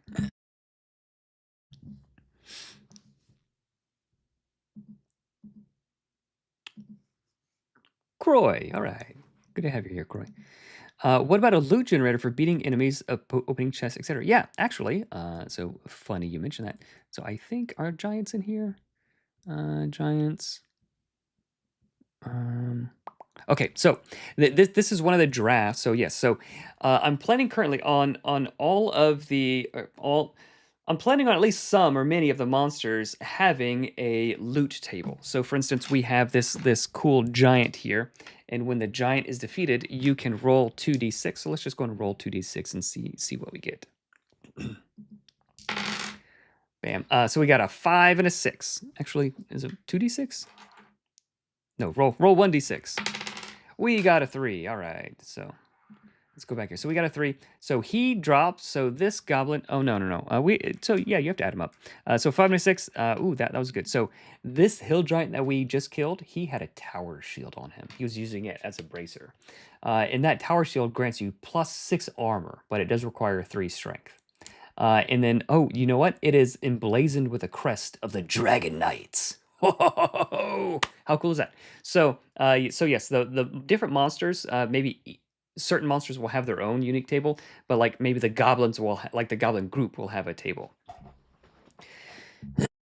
So I'm planning on that kind of thing, so that oh, I want to loot the body.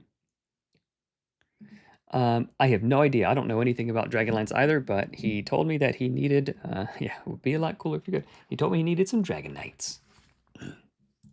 Okay, so yeah, that is what we're doing for loot. So let's talk about some Dragon Knights, you guys. So Dragon Knights, maybe they. So this was like stream of consciousness ideas. This is what my notes look like as I'm starting to come up with different ideas. So maybe they should have some sort of AoE ability, like a breath weapon. That would be cool, like a cone. and a final attack when struck down, like the might of the dragon. Like you kill him and then he makes one last attack. Those two things could be cool. I feel like they have to be like somewhat high level. Like the lowest Dragonite is at least a level 5. Like yeah, like you do not let a level 4 like weakling become a Dragonite. Level 5, 7, 9, something like that. I think would be a pretty cool appropriate level for these guys. Maybe like the highest one, the Grand Knight Lord, is going to be level 12. Okay, as far as ability, Dragon Scale Plate would be pretty cool. Let's see what this says. I forgot what I wrote. Reduce all damage by 10. Ooh, crits and other effects that ignore armor bypass this. When this ability is circumvented, enrage. Oh yeah, this was a cool thing. And then they can sworn to protect. They can interpose for allies. How cool is that? So these two abilities feel really cool. The Dragon Knights who say nay. No, that's a different thing. See you, Swingset. Thanks for hanging out, man. Okay, so I think they're going to have these two abilities. And then each of these, so there's a Vanillite, so we'll just say Dragonite. And Brandon, let me know what levels you need them to be, my man. If that helps. So each of these guys is going to have something that they do when they are enraged. So like so this would be a keyword here. So the regular Dragonite, he's going to be level 5,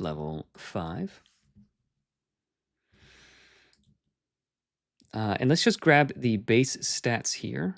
Let's drag this out just a little bit. We can turn off hide sidebar. Shrink this down some. There we go. Okay, so level 5, he's going to have. So he essentially has heavy armor, but just like in a different way. So he essentially has heavy armor. So I'm going to give him 35 hit points. 35 hit points.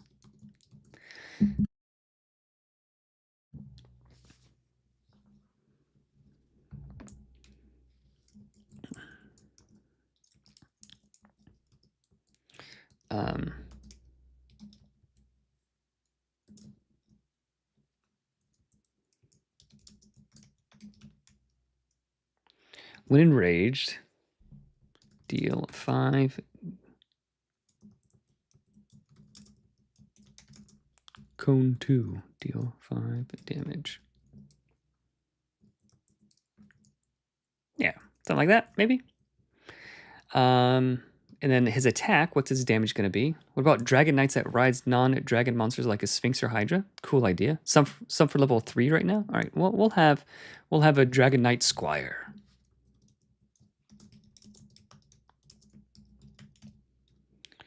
And I was also looking up. Let me see, like knightly ranks. So like, what are the different? Yeah, middle ranks start with squires and banneret. Ooh, that's a cool banneret. So I was looking up different names.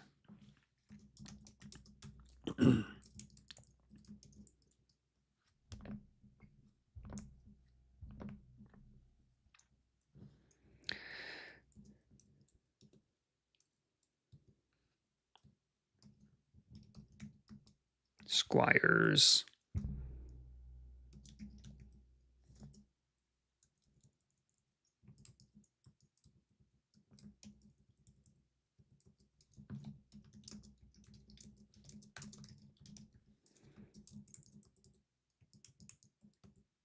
So if you're level 3, you don't need to be reducing damage by 10. 5 is plenty.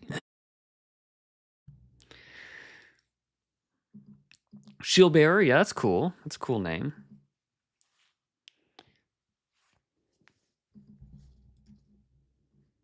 I will say Dragon Knight's Squire. Squires. Plate. Enrage. Why write twice when you can copy paste? Yeah, so I think a Dragon Knight needs to be serious business. There we go. Cone 3, deal 10 damage. Okay, so how much damage should he be doing? I haven't run Drakenheim, but I want to. I don't think you'd need to adjust much on the contamination. What is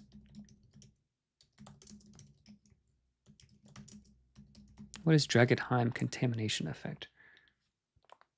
Drakenheim contamination is a 6th level mechanic representing eldritch radiation that causes...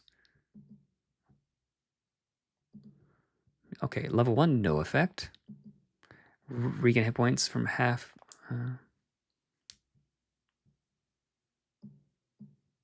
Oof, that's tough. Yeah, you could just run Drakenheim, just exactly as written. That's cool.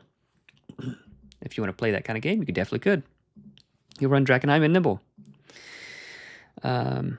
Enraged. When enraged, Cone 3 deal 10 damage. Okay, so how much damage should this level 5 guy be doing? 19 damage per round.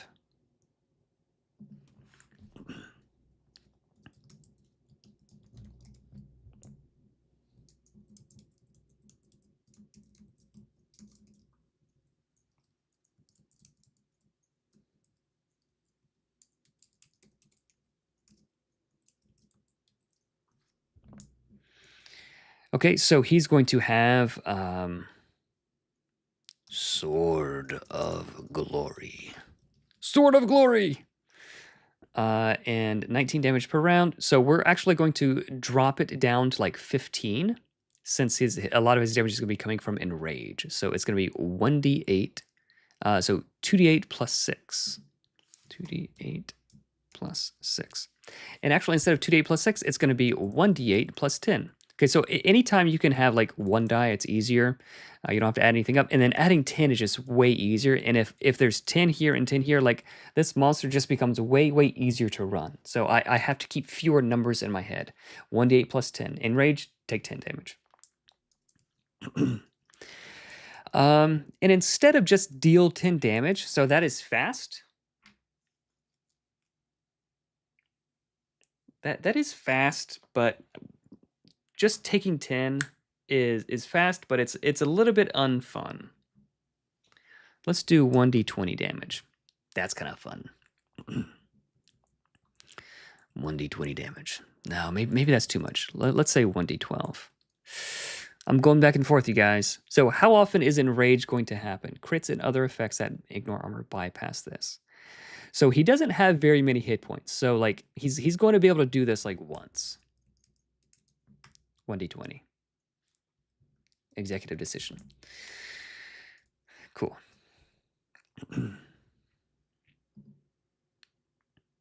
Cone 3. Yeah, let's make it cone 2.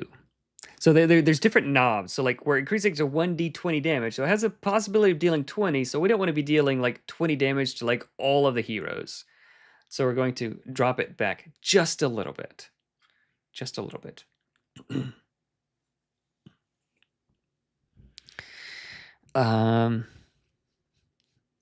Yep. Sword of Glory. I think that's probably enough. Just those two things. And then these guys are going to do basically the same thing, but stronger and better. Knight Marshal is going to be a level, what do we say, level 7? Level 7, so that means he's going to have 47 hit points. 47 hit points. How many hit points is our squire going to have? 25 hit points. 25 HP.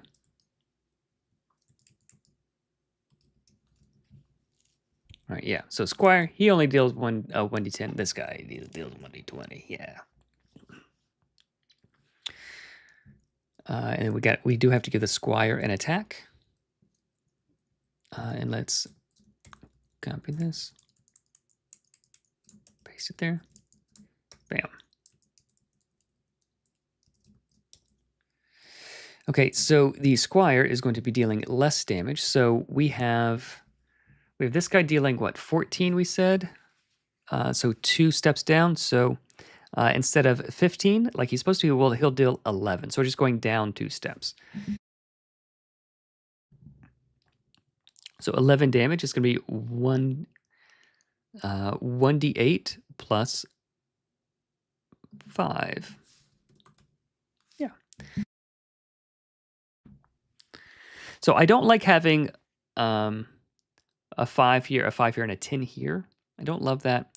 Or having like a D20 and a D8. So I don't like having a D10, a D20, and a D8. So I don't love that. So let's just say D8. He's a squire. Let's just say a D8 here, just to simplify things. It's not going to move the needle a whole lot.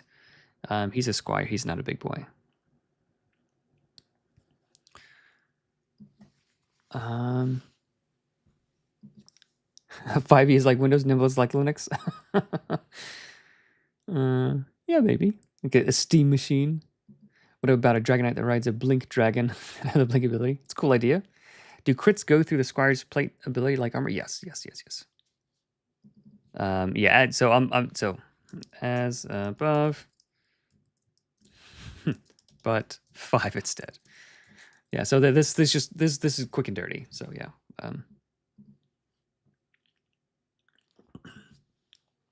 Okay. Sword of Glory. 1d8 plus 5, 1d8 plus 10. Knight Marshal. So he's probably just going to be like 2d8 plus 10. So let's see if that matches up with what we expect. Level 7. So 19. So it's 8 plus 10. Yep, that's exactly what we expect. And that is cool. And his is going to be a cone 3, maybe. Knight Champion. Let's just copy all of this.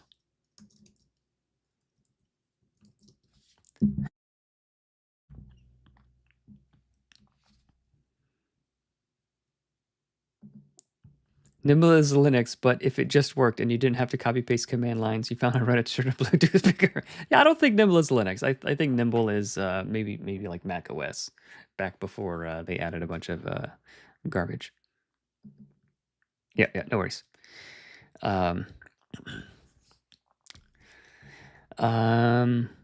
Cone 3. So this is going to be a cone 4.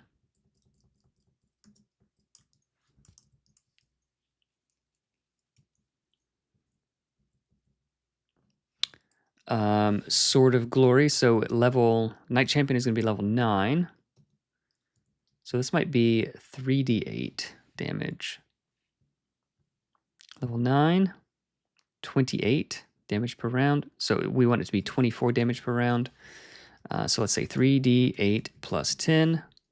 That's going to be, 23, 24 damage. Cool. And then the Granite Knight Lord. Let's paste that. He's going to be level 12. And Knight Champion's not going to have 47 hit points. Knight Champion's going to have 62 hit points, you guys. 62 hit points. And you see how quick and easy it is to make cool, flavorful monsters. You liking it? You liking it? Yes. So great question, at FL4G. So first, we're getting like broad strokes here. So when you're first making a painting, like you get like the big sun and the sky, and then like the big shapes in the mountains. So like you just think of like a Joy painting, Bob Ross painting, and then you start doing the details and like distinguishing things just a little bit more. So we're getting broad strokes right now. So in Rage, this guy is going to be. This guy's going to do a little bit different. So I think maybe cone 3 is probably enough.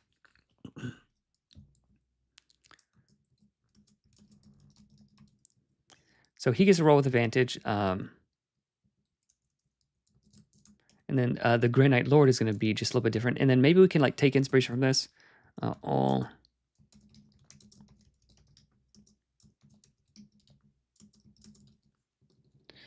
And this guy, like, if you crit him, it enrages all other Dragon Knights. And then his Sword of Glory. So he's probably going to have like another ability or something. Command.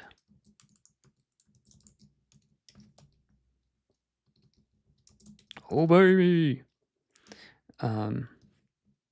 DC. What is his save? He's going to be level 12. That's going to be a level 16. DC 16 will save or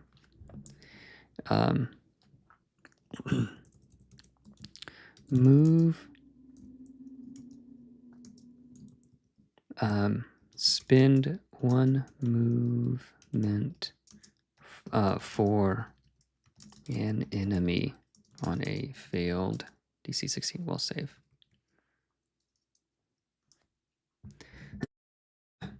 That's cool.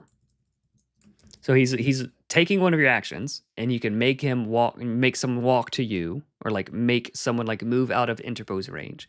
That kind of thing is really sweet. I really like that kind of thing. Like they just sort of have this commanding presence.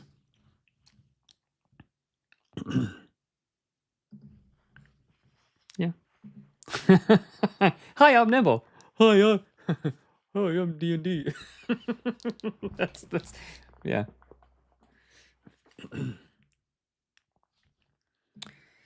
Yeah. Kobold or a goblin that have a humanoid being as their mount, like a kobold riding on top of shoulders of a human. That just sounds like a good time. That just sounds like a fun time. Then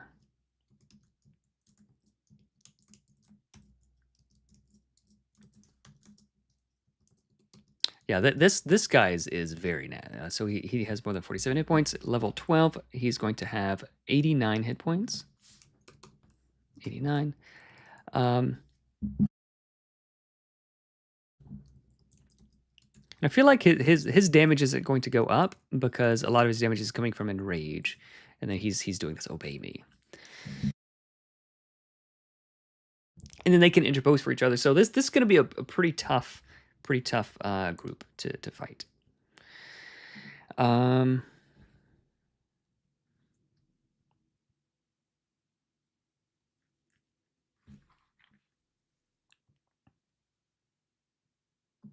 And maybe like the Knight Marshal move 4 then.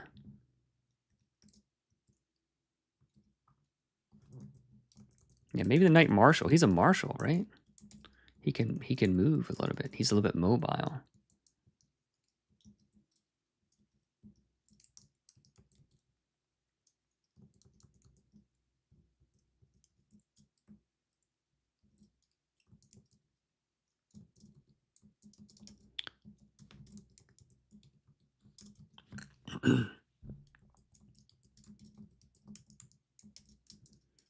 Just trying to figure out the best way to format this. Okay, so once round, move 4, then deal this damage. Okay, so like, aha, we're out of range of your silly thing. Nah, not so fast.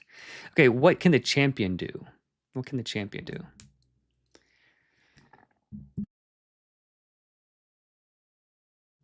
Champion. So the easy answer is he could like have the obey me kind of ability, but like not quite as good, perhaps.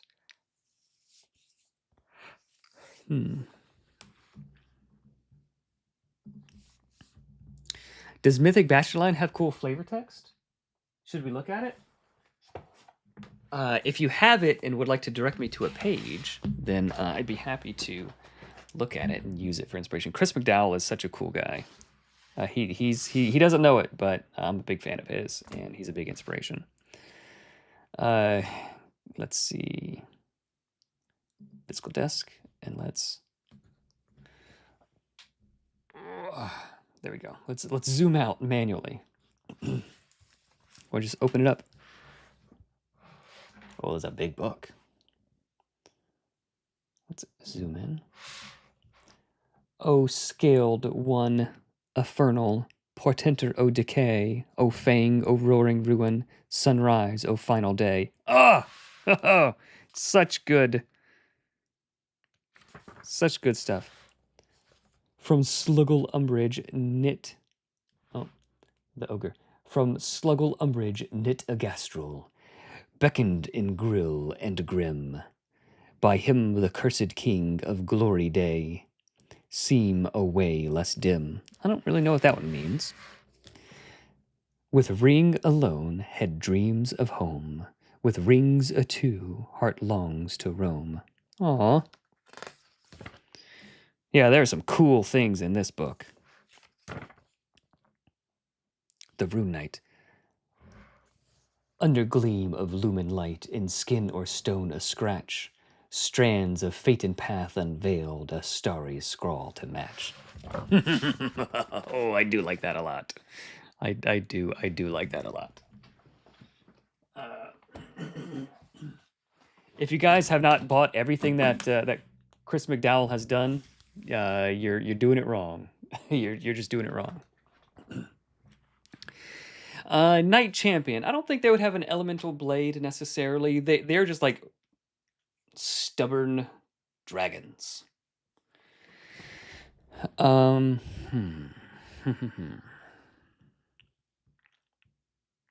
This guy has a cool thing. This guy should have a cool thing. On hit, blinded one around. That's kind of cool.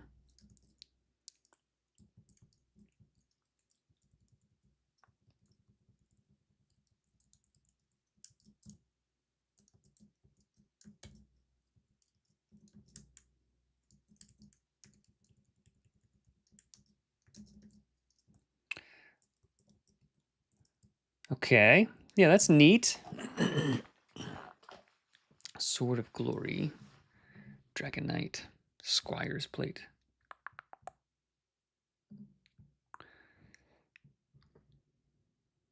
Yeah. One of these need to be on a dragon, right? Yeah. Probably. So like the solo version of this guy, he would have like a dragon, or maybe like a horse or something. No, a dragon wouldn't ride a horse. He wouldn't ride a dragon. Maybe he'd ride like a giant salamander thing, like some sort of cool noble steed. I don't know what a dragon knight would ride. Probably would maybe like a drake or a wyvern, but that'd be weird. That's sort of like a pigeon eating like chicken. It's just a little bit weird. Something to buff his buddies. Yeah, that's a good idea.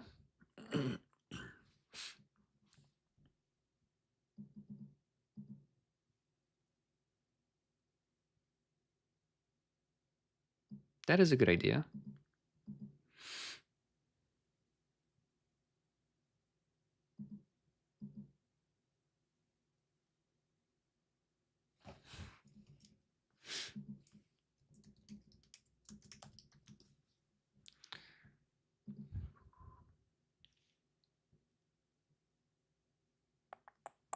These are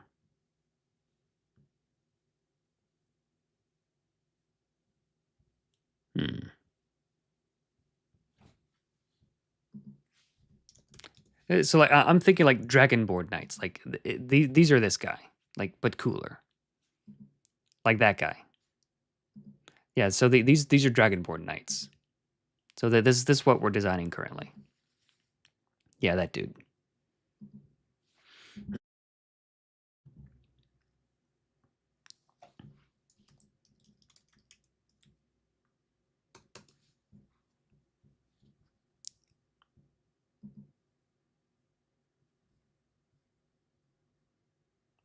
Yeah, it's that guy.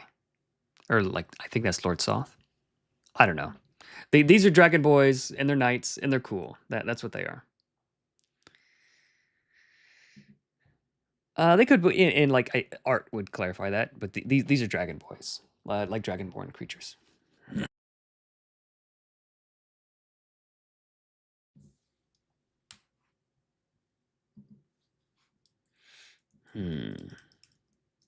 I feel like a Dragon Knight Squire would like assist, like he would assist his boy.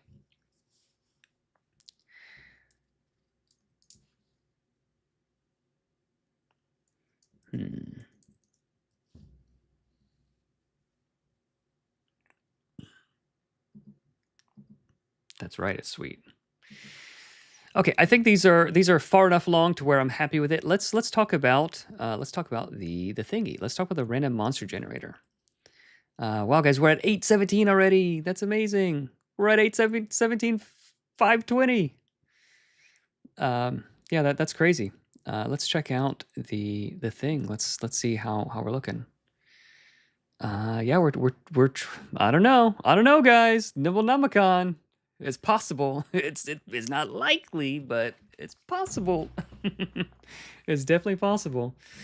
Again, I don't expect it. You know, I'm happy. I'm more than contented with where things are, but it is possible. It is definitely possible. Yeah, look how much we're shooting up. And the last couple days are generally tend to go up like that. Um, I don't know. I don't know. Maybe we'll see. We'll see. Hey Corey, good to see you, man. This has probably been asked and answered. What is the difference between expansion digital bundle included new and the add-on new course? Those are the same thing. So the difference is none. There's none difference. Unfortunately, Kickstarter will not allow me to update the names of things and clarify things when questions come in. Yeah, unfortunately, it just won't let me do that. 900,000 would be amazing. Like 100,000 would be amazing. Like already, like it was amazing. Like the first 30 minutes of the first day. But yes, just like the more why Kickstarters are cool is because it gets more eyeballs on a thing. And then like if a thing does good in Kickstarter, then that becomes like a newsworthy thing in like the RPG community. So like I'm more like the publicity of it, like that more people are hearing about it and know of it, I think is the cool thing. And like everything else is sort of secondary. So I think that's the cool thing. And then if a project cracks 1 million, there's like projects that do well like less than 1 million, but then like there's like the handful of projects that crack 1 million. It just sort of has like a not psychedelic psychological effect on people, and that's it. That's how people are. But it would just bring. Thank you. My daughter got it for me.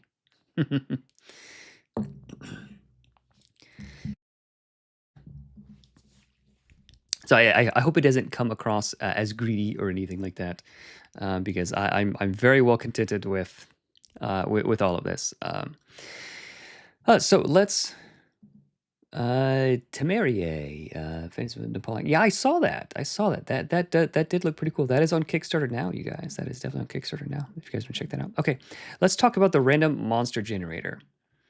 So ideas here. Okay, so what kind of monster? What is it doing? What is it feeling? What does it need? Maybe what does it need? No. So like what is it feeling? Needs something in danger. Causing danger. Okay, so there's just ideas. Okay. How difficult?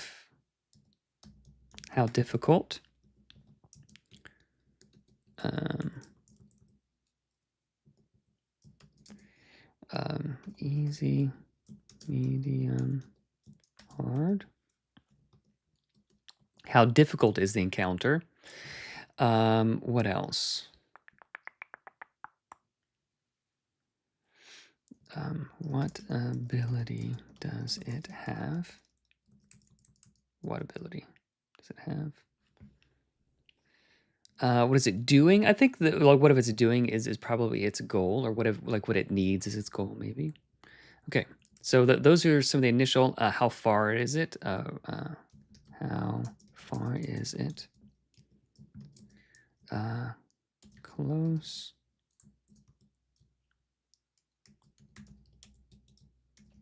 Close. Far. Surprise.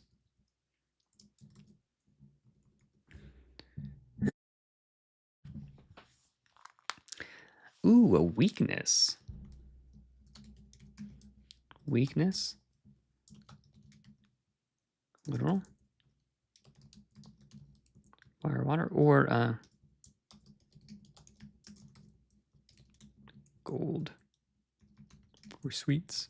Or gold sweets. Okay, so what are the different kinds of monsters? Human.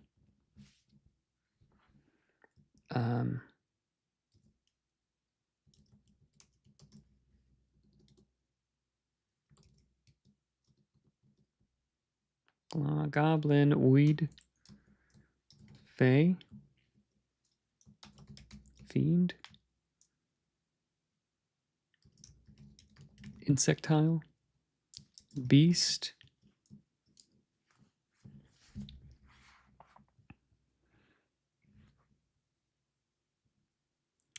nope, never heard of that. I strictly do not look at like not safe for work stuff. Yeah, just as a Christian, I don't deal with any of that kind of stuff. But I do love webcomics. I love me some webcomics. Any chance of more standees for NPCs or monsters as a stretch goal or even minis? I do have an STL. Maybe I'll just give it away. I've got an STL of the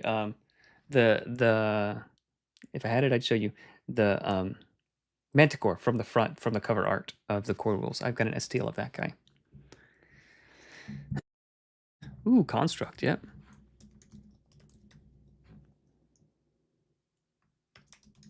Undead. Ooze. / strange. Anything else? Anything else? 1, 2, 3, 4, 5, 6, 7, 8, 9. If we get one more, we can make it a D10.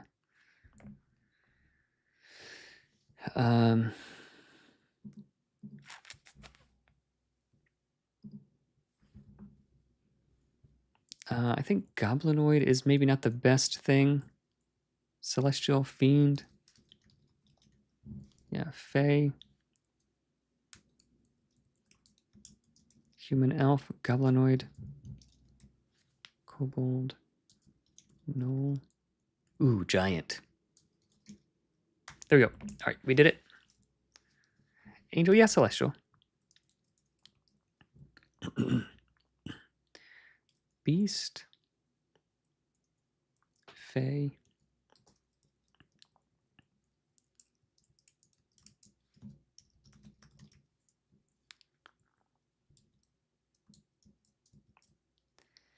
Dwarf. Human Elf Dwarf, yeah. There we go. Fey.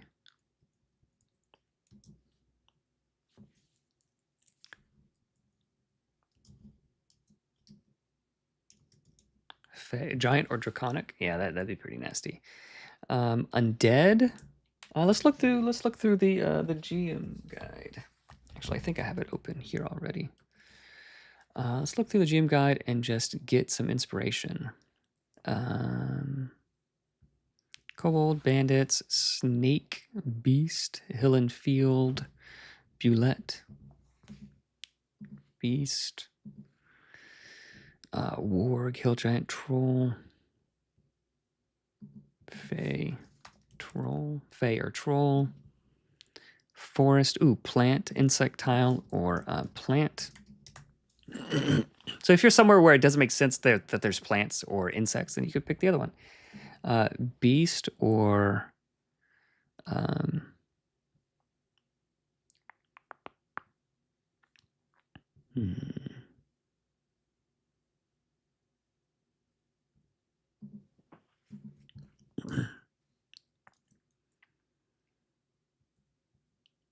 Solo Goat. My initial thought was the monster groups mentioned in the GMG. Yeah.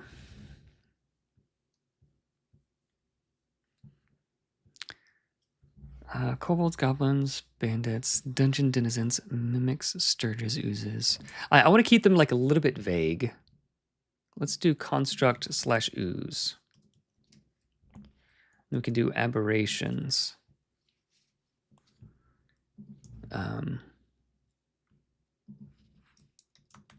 Horrors.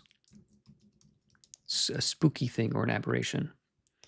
Undead, I think undead is like broad enough to where you can pick a lot of different things. Ooh, cultists would be good. Undead or cultist. Beast, I think beast needs just a little bit more. I mean, beast can sort of live anywhere. Human elf dwarf.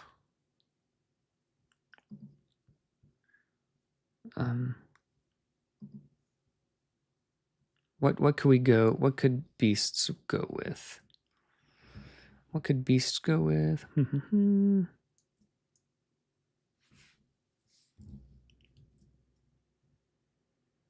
don't know. Let's come back to that. Elementals. Yeah, elementals.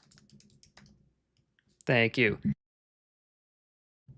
Does vampire fit? Yeah, vampire would be like a spooky thing, or undead. What is it doing? Fighting.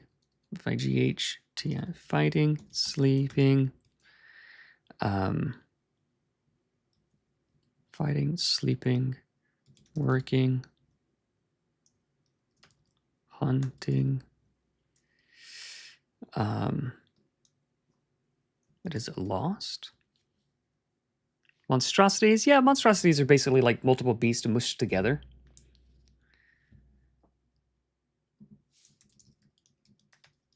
Beast, monstrosity, elemental, yeah. I mean, like, I treat monstrosities as beasts. Abominations. Aberration, abomination, same. Other isn't super helpful, though. Yeah. Maybe it's a lost. What else could things be doing? A human, elf, dwarf could be doing these. Being celestial. Planning. Ooh, maybe it's planning something. Traveling somewhere. 1, 2, 3, 4, 5, 6, 7. Okay, if we get one more, then we'll have 8. What else could be? Ooh, stalking. Hunting. Yeah, hunting, stalking is similar enough. Eating. Oh yeah, eating. That's something I need to do. Fighting. Fighting or arguing. So like maybe it's combat or maybe just like arguing. Sleeping or distracted. Working. Hunting or stalking. Lost. Eating. Okay. So let's change these to El Numeros. There we go. Change these to numerals.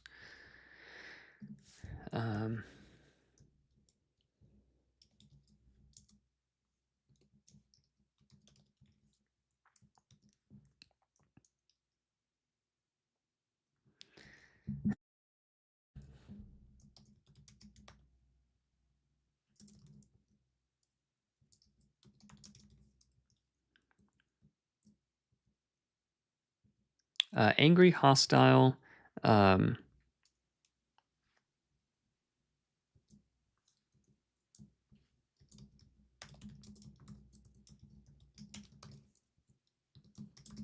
Hostile.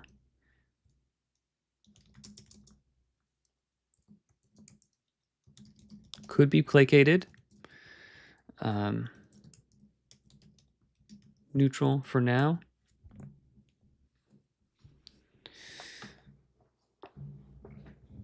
Nesting. Yeah, nesting. Sleeping, working, / nesting. Great ideas, you guys. Lollygagging. Yeah, that's a good one. Ritualing. Planning. Working, ritualing, traveling, planning. Apathetic. A monster that's apathetic has something you want. Info, item.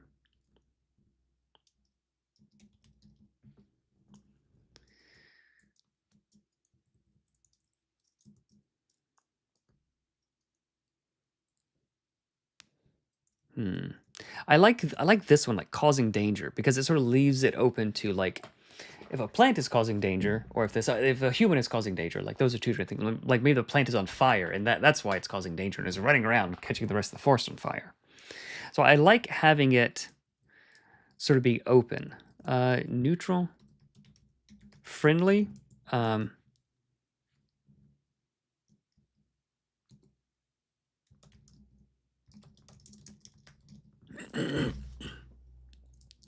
But it's a lie.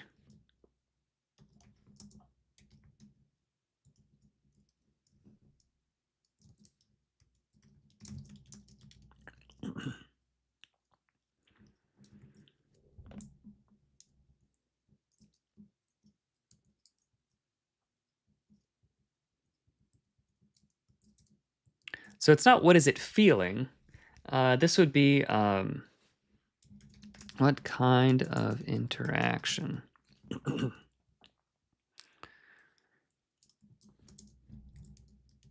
Social. So it needs something, you need something.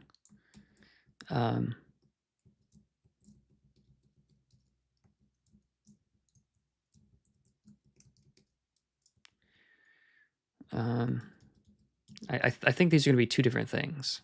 So okay, so yeah, let's do this. So this is going to be probably 1d4.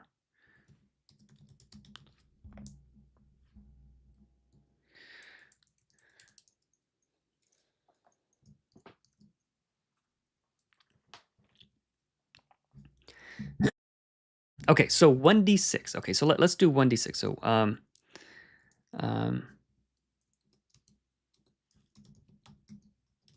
disposition. So this is gonna be 1d6. So let's go to the dice. Let's go to the dice, everybody.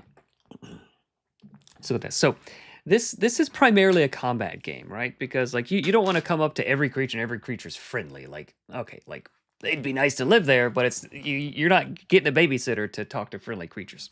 Okay, so we want 1 to be openly hostile. There's nothing you can do to placate it. 2, it's hostile. There's a small chance you can placate it, right? 3, it's hostile. You have a good chance at placating it. All right, so let's write that down. So like I think I just needed to see that in order to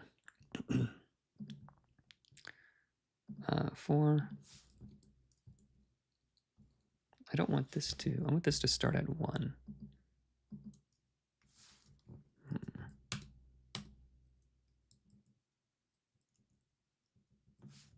Why is it doing that? This?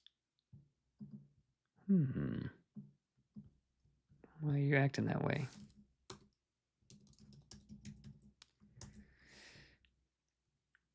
Okay, so numbers. There we go. Okay, dispositions would be 1d6. So it's going to be friendly, like actually friendly. So if you roll a 6, there we go. So 3, 4, 5, 6. So it's going to be actually friendly. Honestly. 5 is neutral. Blocking your way.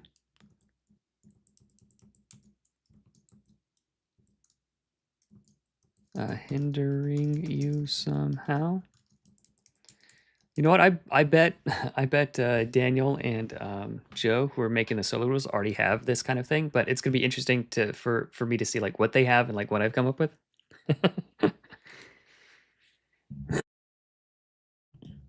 Fearful. Ooh, yeah, that's good. Fearful or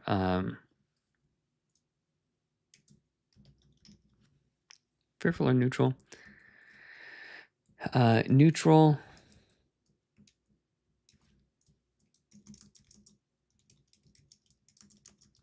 Can be convinced to help. May attack. 3.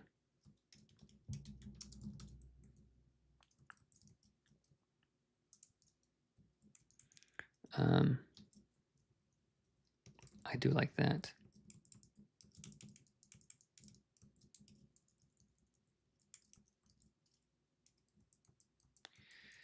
Waiting to attack.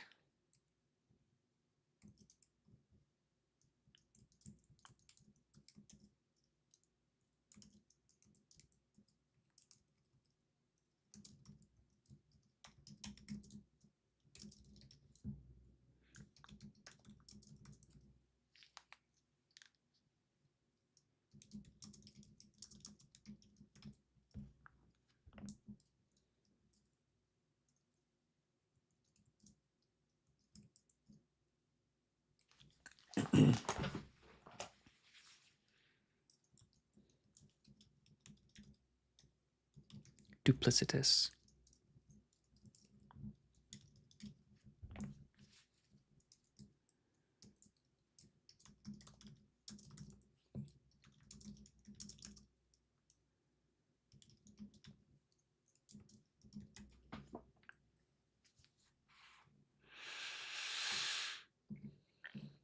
Totally Real Human. Hey, good to see you.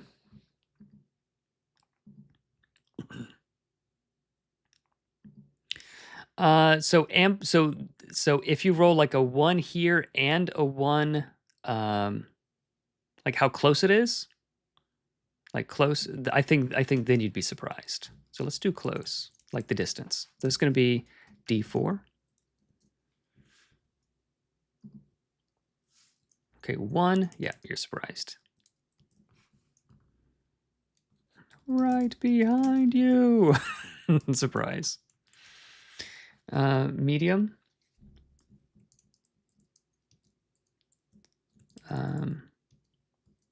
Far you spot them first. Spot you.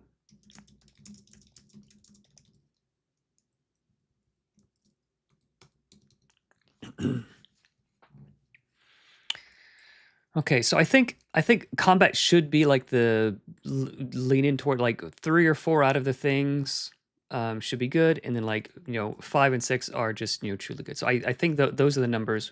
Those are the numbers that we're shooting for. Monster builder, monster builder. Okay, so it's going to be D10.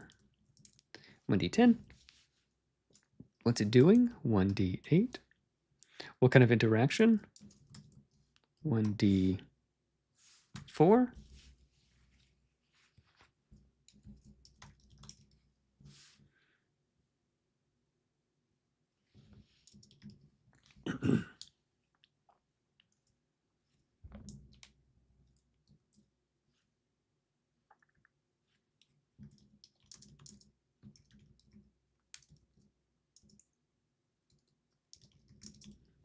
Eager to bless you, maybe. No, I think need something is probably going to be the best thing. What's the worst kind of interaction? I don't know.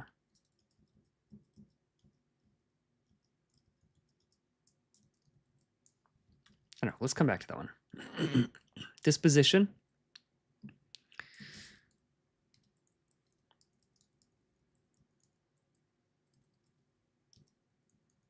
Okay. Ooh, what abilities does it have?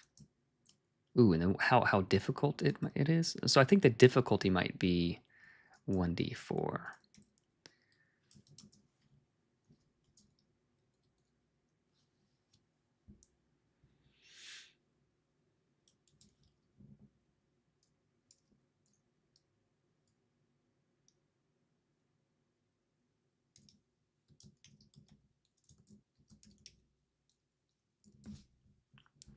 Let's do this. So it's gonna be easy, hard.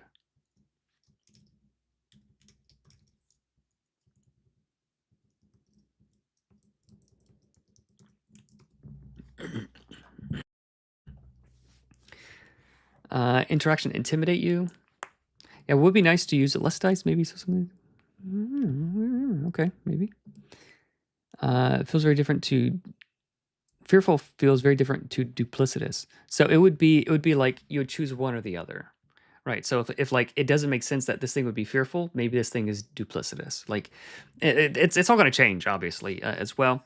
But we're just trying to cook up ideas. So it's not fearful and duplicitous. It's like it's one of these things. And if you're playing solo, like you don't want to have the meta information that this guy's duplicitous. So there's a chance that he is duplicitous, and that's why he's going to attack you. Or maybe he is fearful. That's why he'll attack you. That kind of thing. So maybe. Hey, John Lang. If the all-in pledge gets the wooden slipcase, are we still going to get a cover/lid for it so all the books don't fall out? That is something that is still TBD. What I can promise you is that it's going to be awesome. I'm going to make everything as cool as I can. But the slipcase, yeah, TBD. We will see. there's I want it to be as cool as it can. That's what I can promise you. And if you're okay with that, then I appreciate your support. Distracted, distracted or occupied. I think we have that. Sleeping or distracted, yeah. Occupied could be like working or arguing. You'd be occupied with a lot of things. Maddened or enraged might be good. Uh-huh. Yeah, that's hostile. I feel like degree could be a D4. How bad does it need something? Oh yeah, so instead of what kind of interaction, degree of.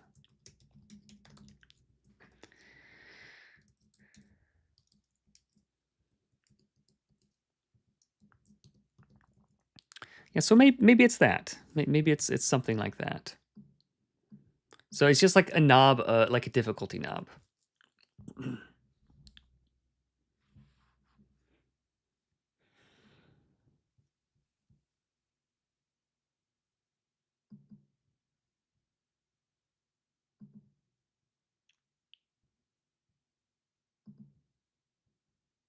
Yeah, some of them could definitely be helpful. Yeah, neutral could be helped. Friendly, honestly friendly. Yeah, it's gonna be 1 to 10, or like 1 to whatever. Okay, so we've got the D10, the D8, the D6, the D4.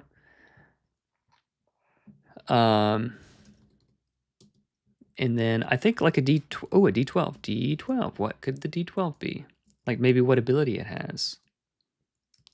1D12.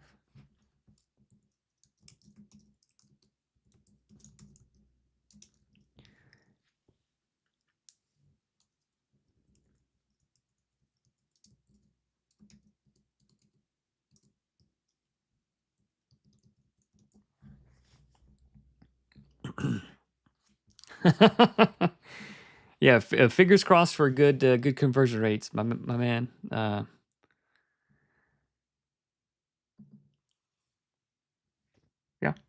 Yeah, definitely could. Okay. Maybe the D12. What does it have / want? Or weakness? Maybe the weakness could be D12. I don't know. All right, guys, we're going to wrap it up here in just a little bit. Let's think about some things at once. Food. Power.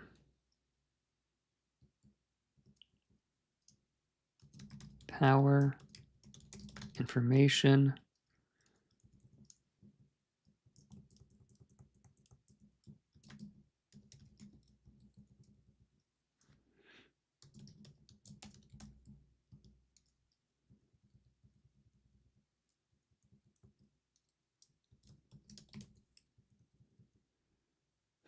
Food or item. Power.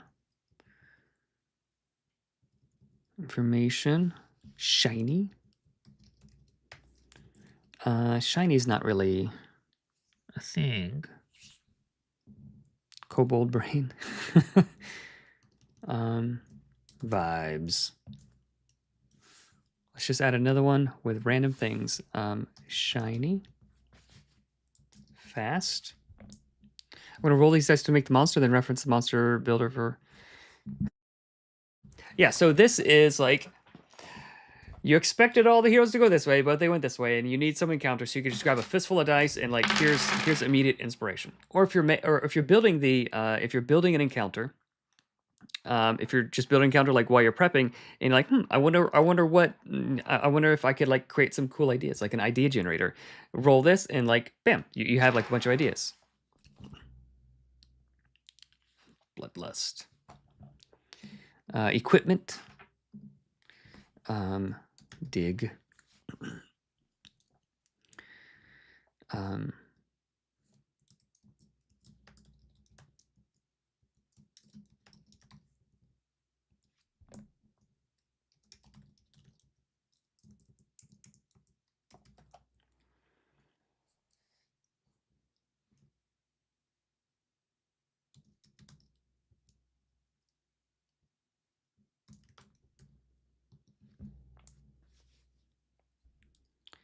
How about an option for if the monster is likely to be tameable, sociable? Yeah, there's some of those.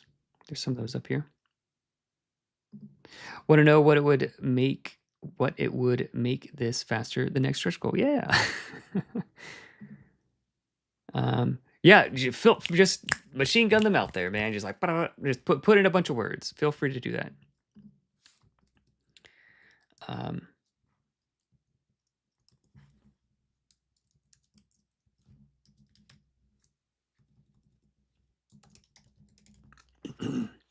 Power or influence. Maybe this one just needs heat or cold.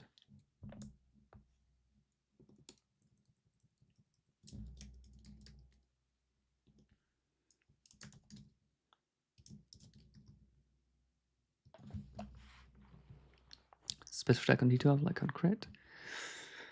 Yeah, this isn't so much to like, I mean, maybe it could be. Yeah.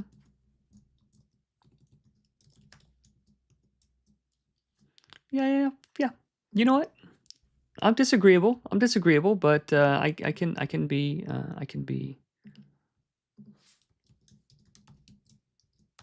convinced. Okay, on hit, on crit, when damaged, on death,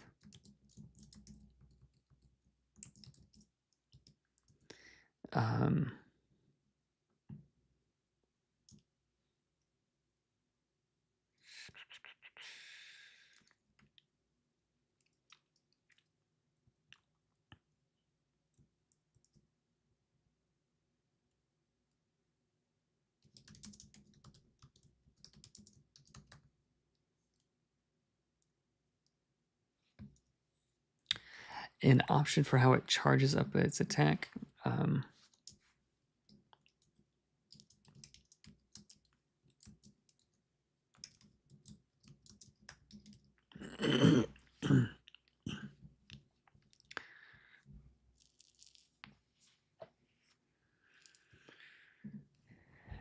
Let's get some more vibes, you guys. Some more vibes.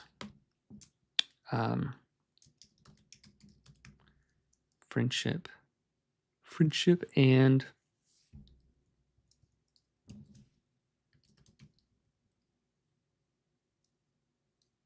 tactics. I think the tactics are going to be emergent. It's going to be emergent.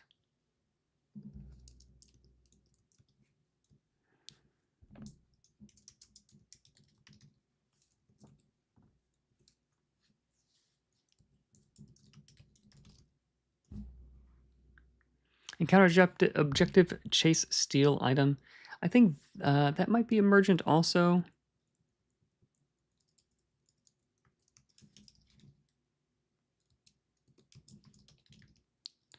But yeah, maybe vibes. That could just be vibes. Chase or block.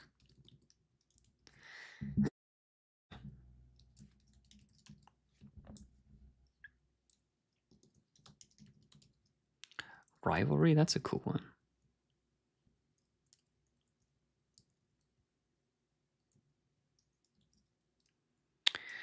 Let's take a look at the monsters and see if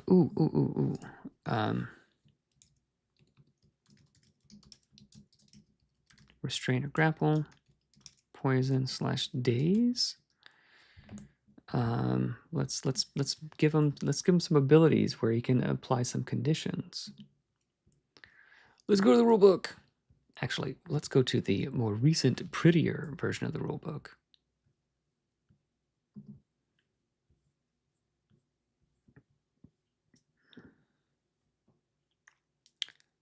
Taunt or slow.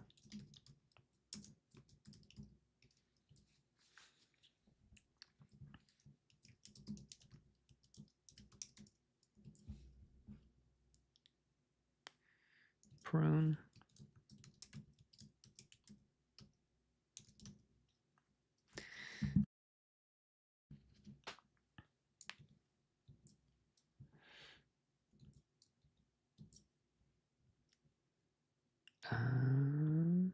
Yep, that's pretty much all of them.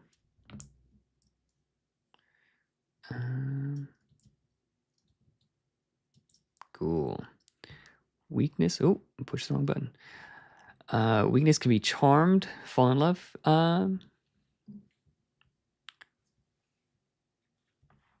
Yeah, so like power, influence might be that. Information, vibes, encounter objectives, hatred, rivalry. Is size a thing? Yeah. Big. Tiny.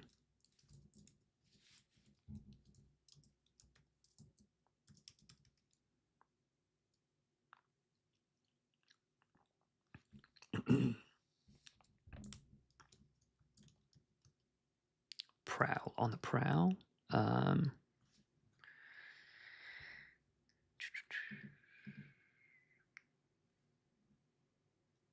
Ooh, you know what we could do? You know what we have, guys? Yeah, I know what we have. Not this. This. You know what we have here? Flavorful monster abilities. Look at that.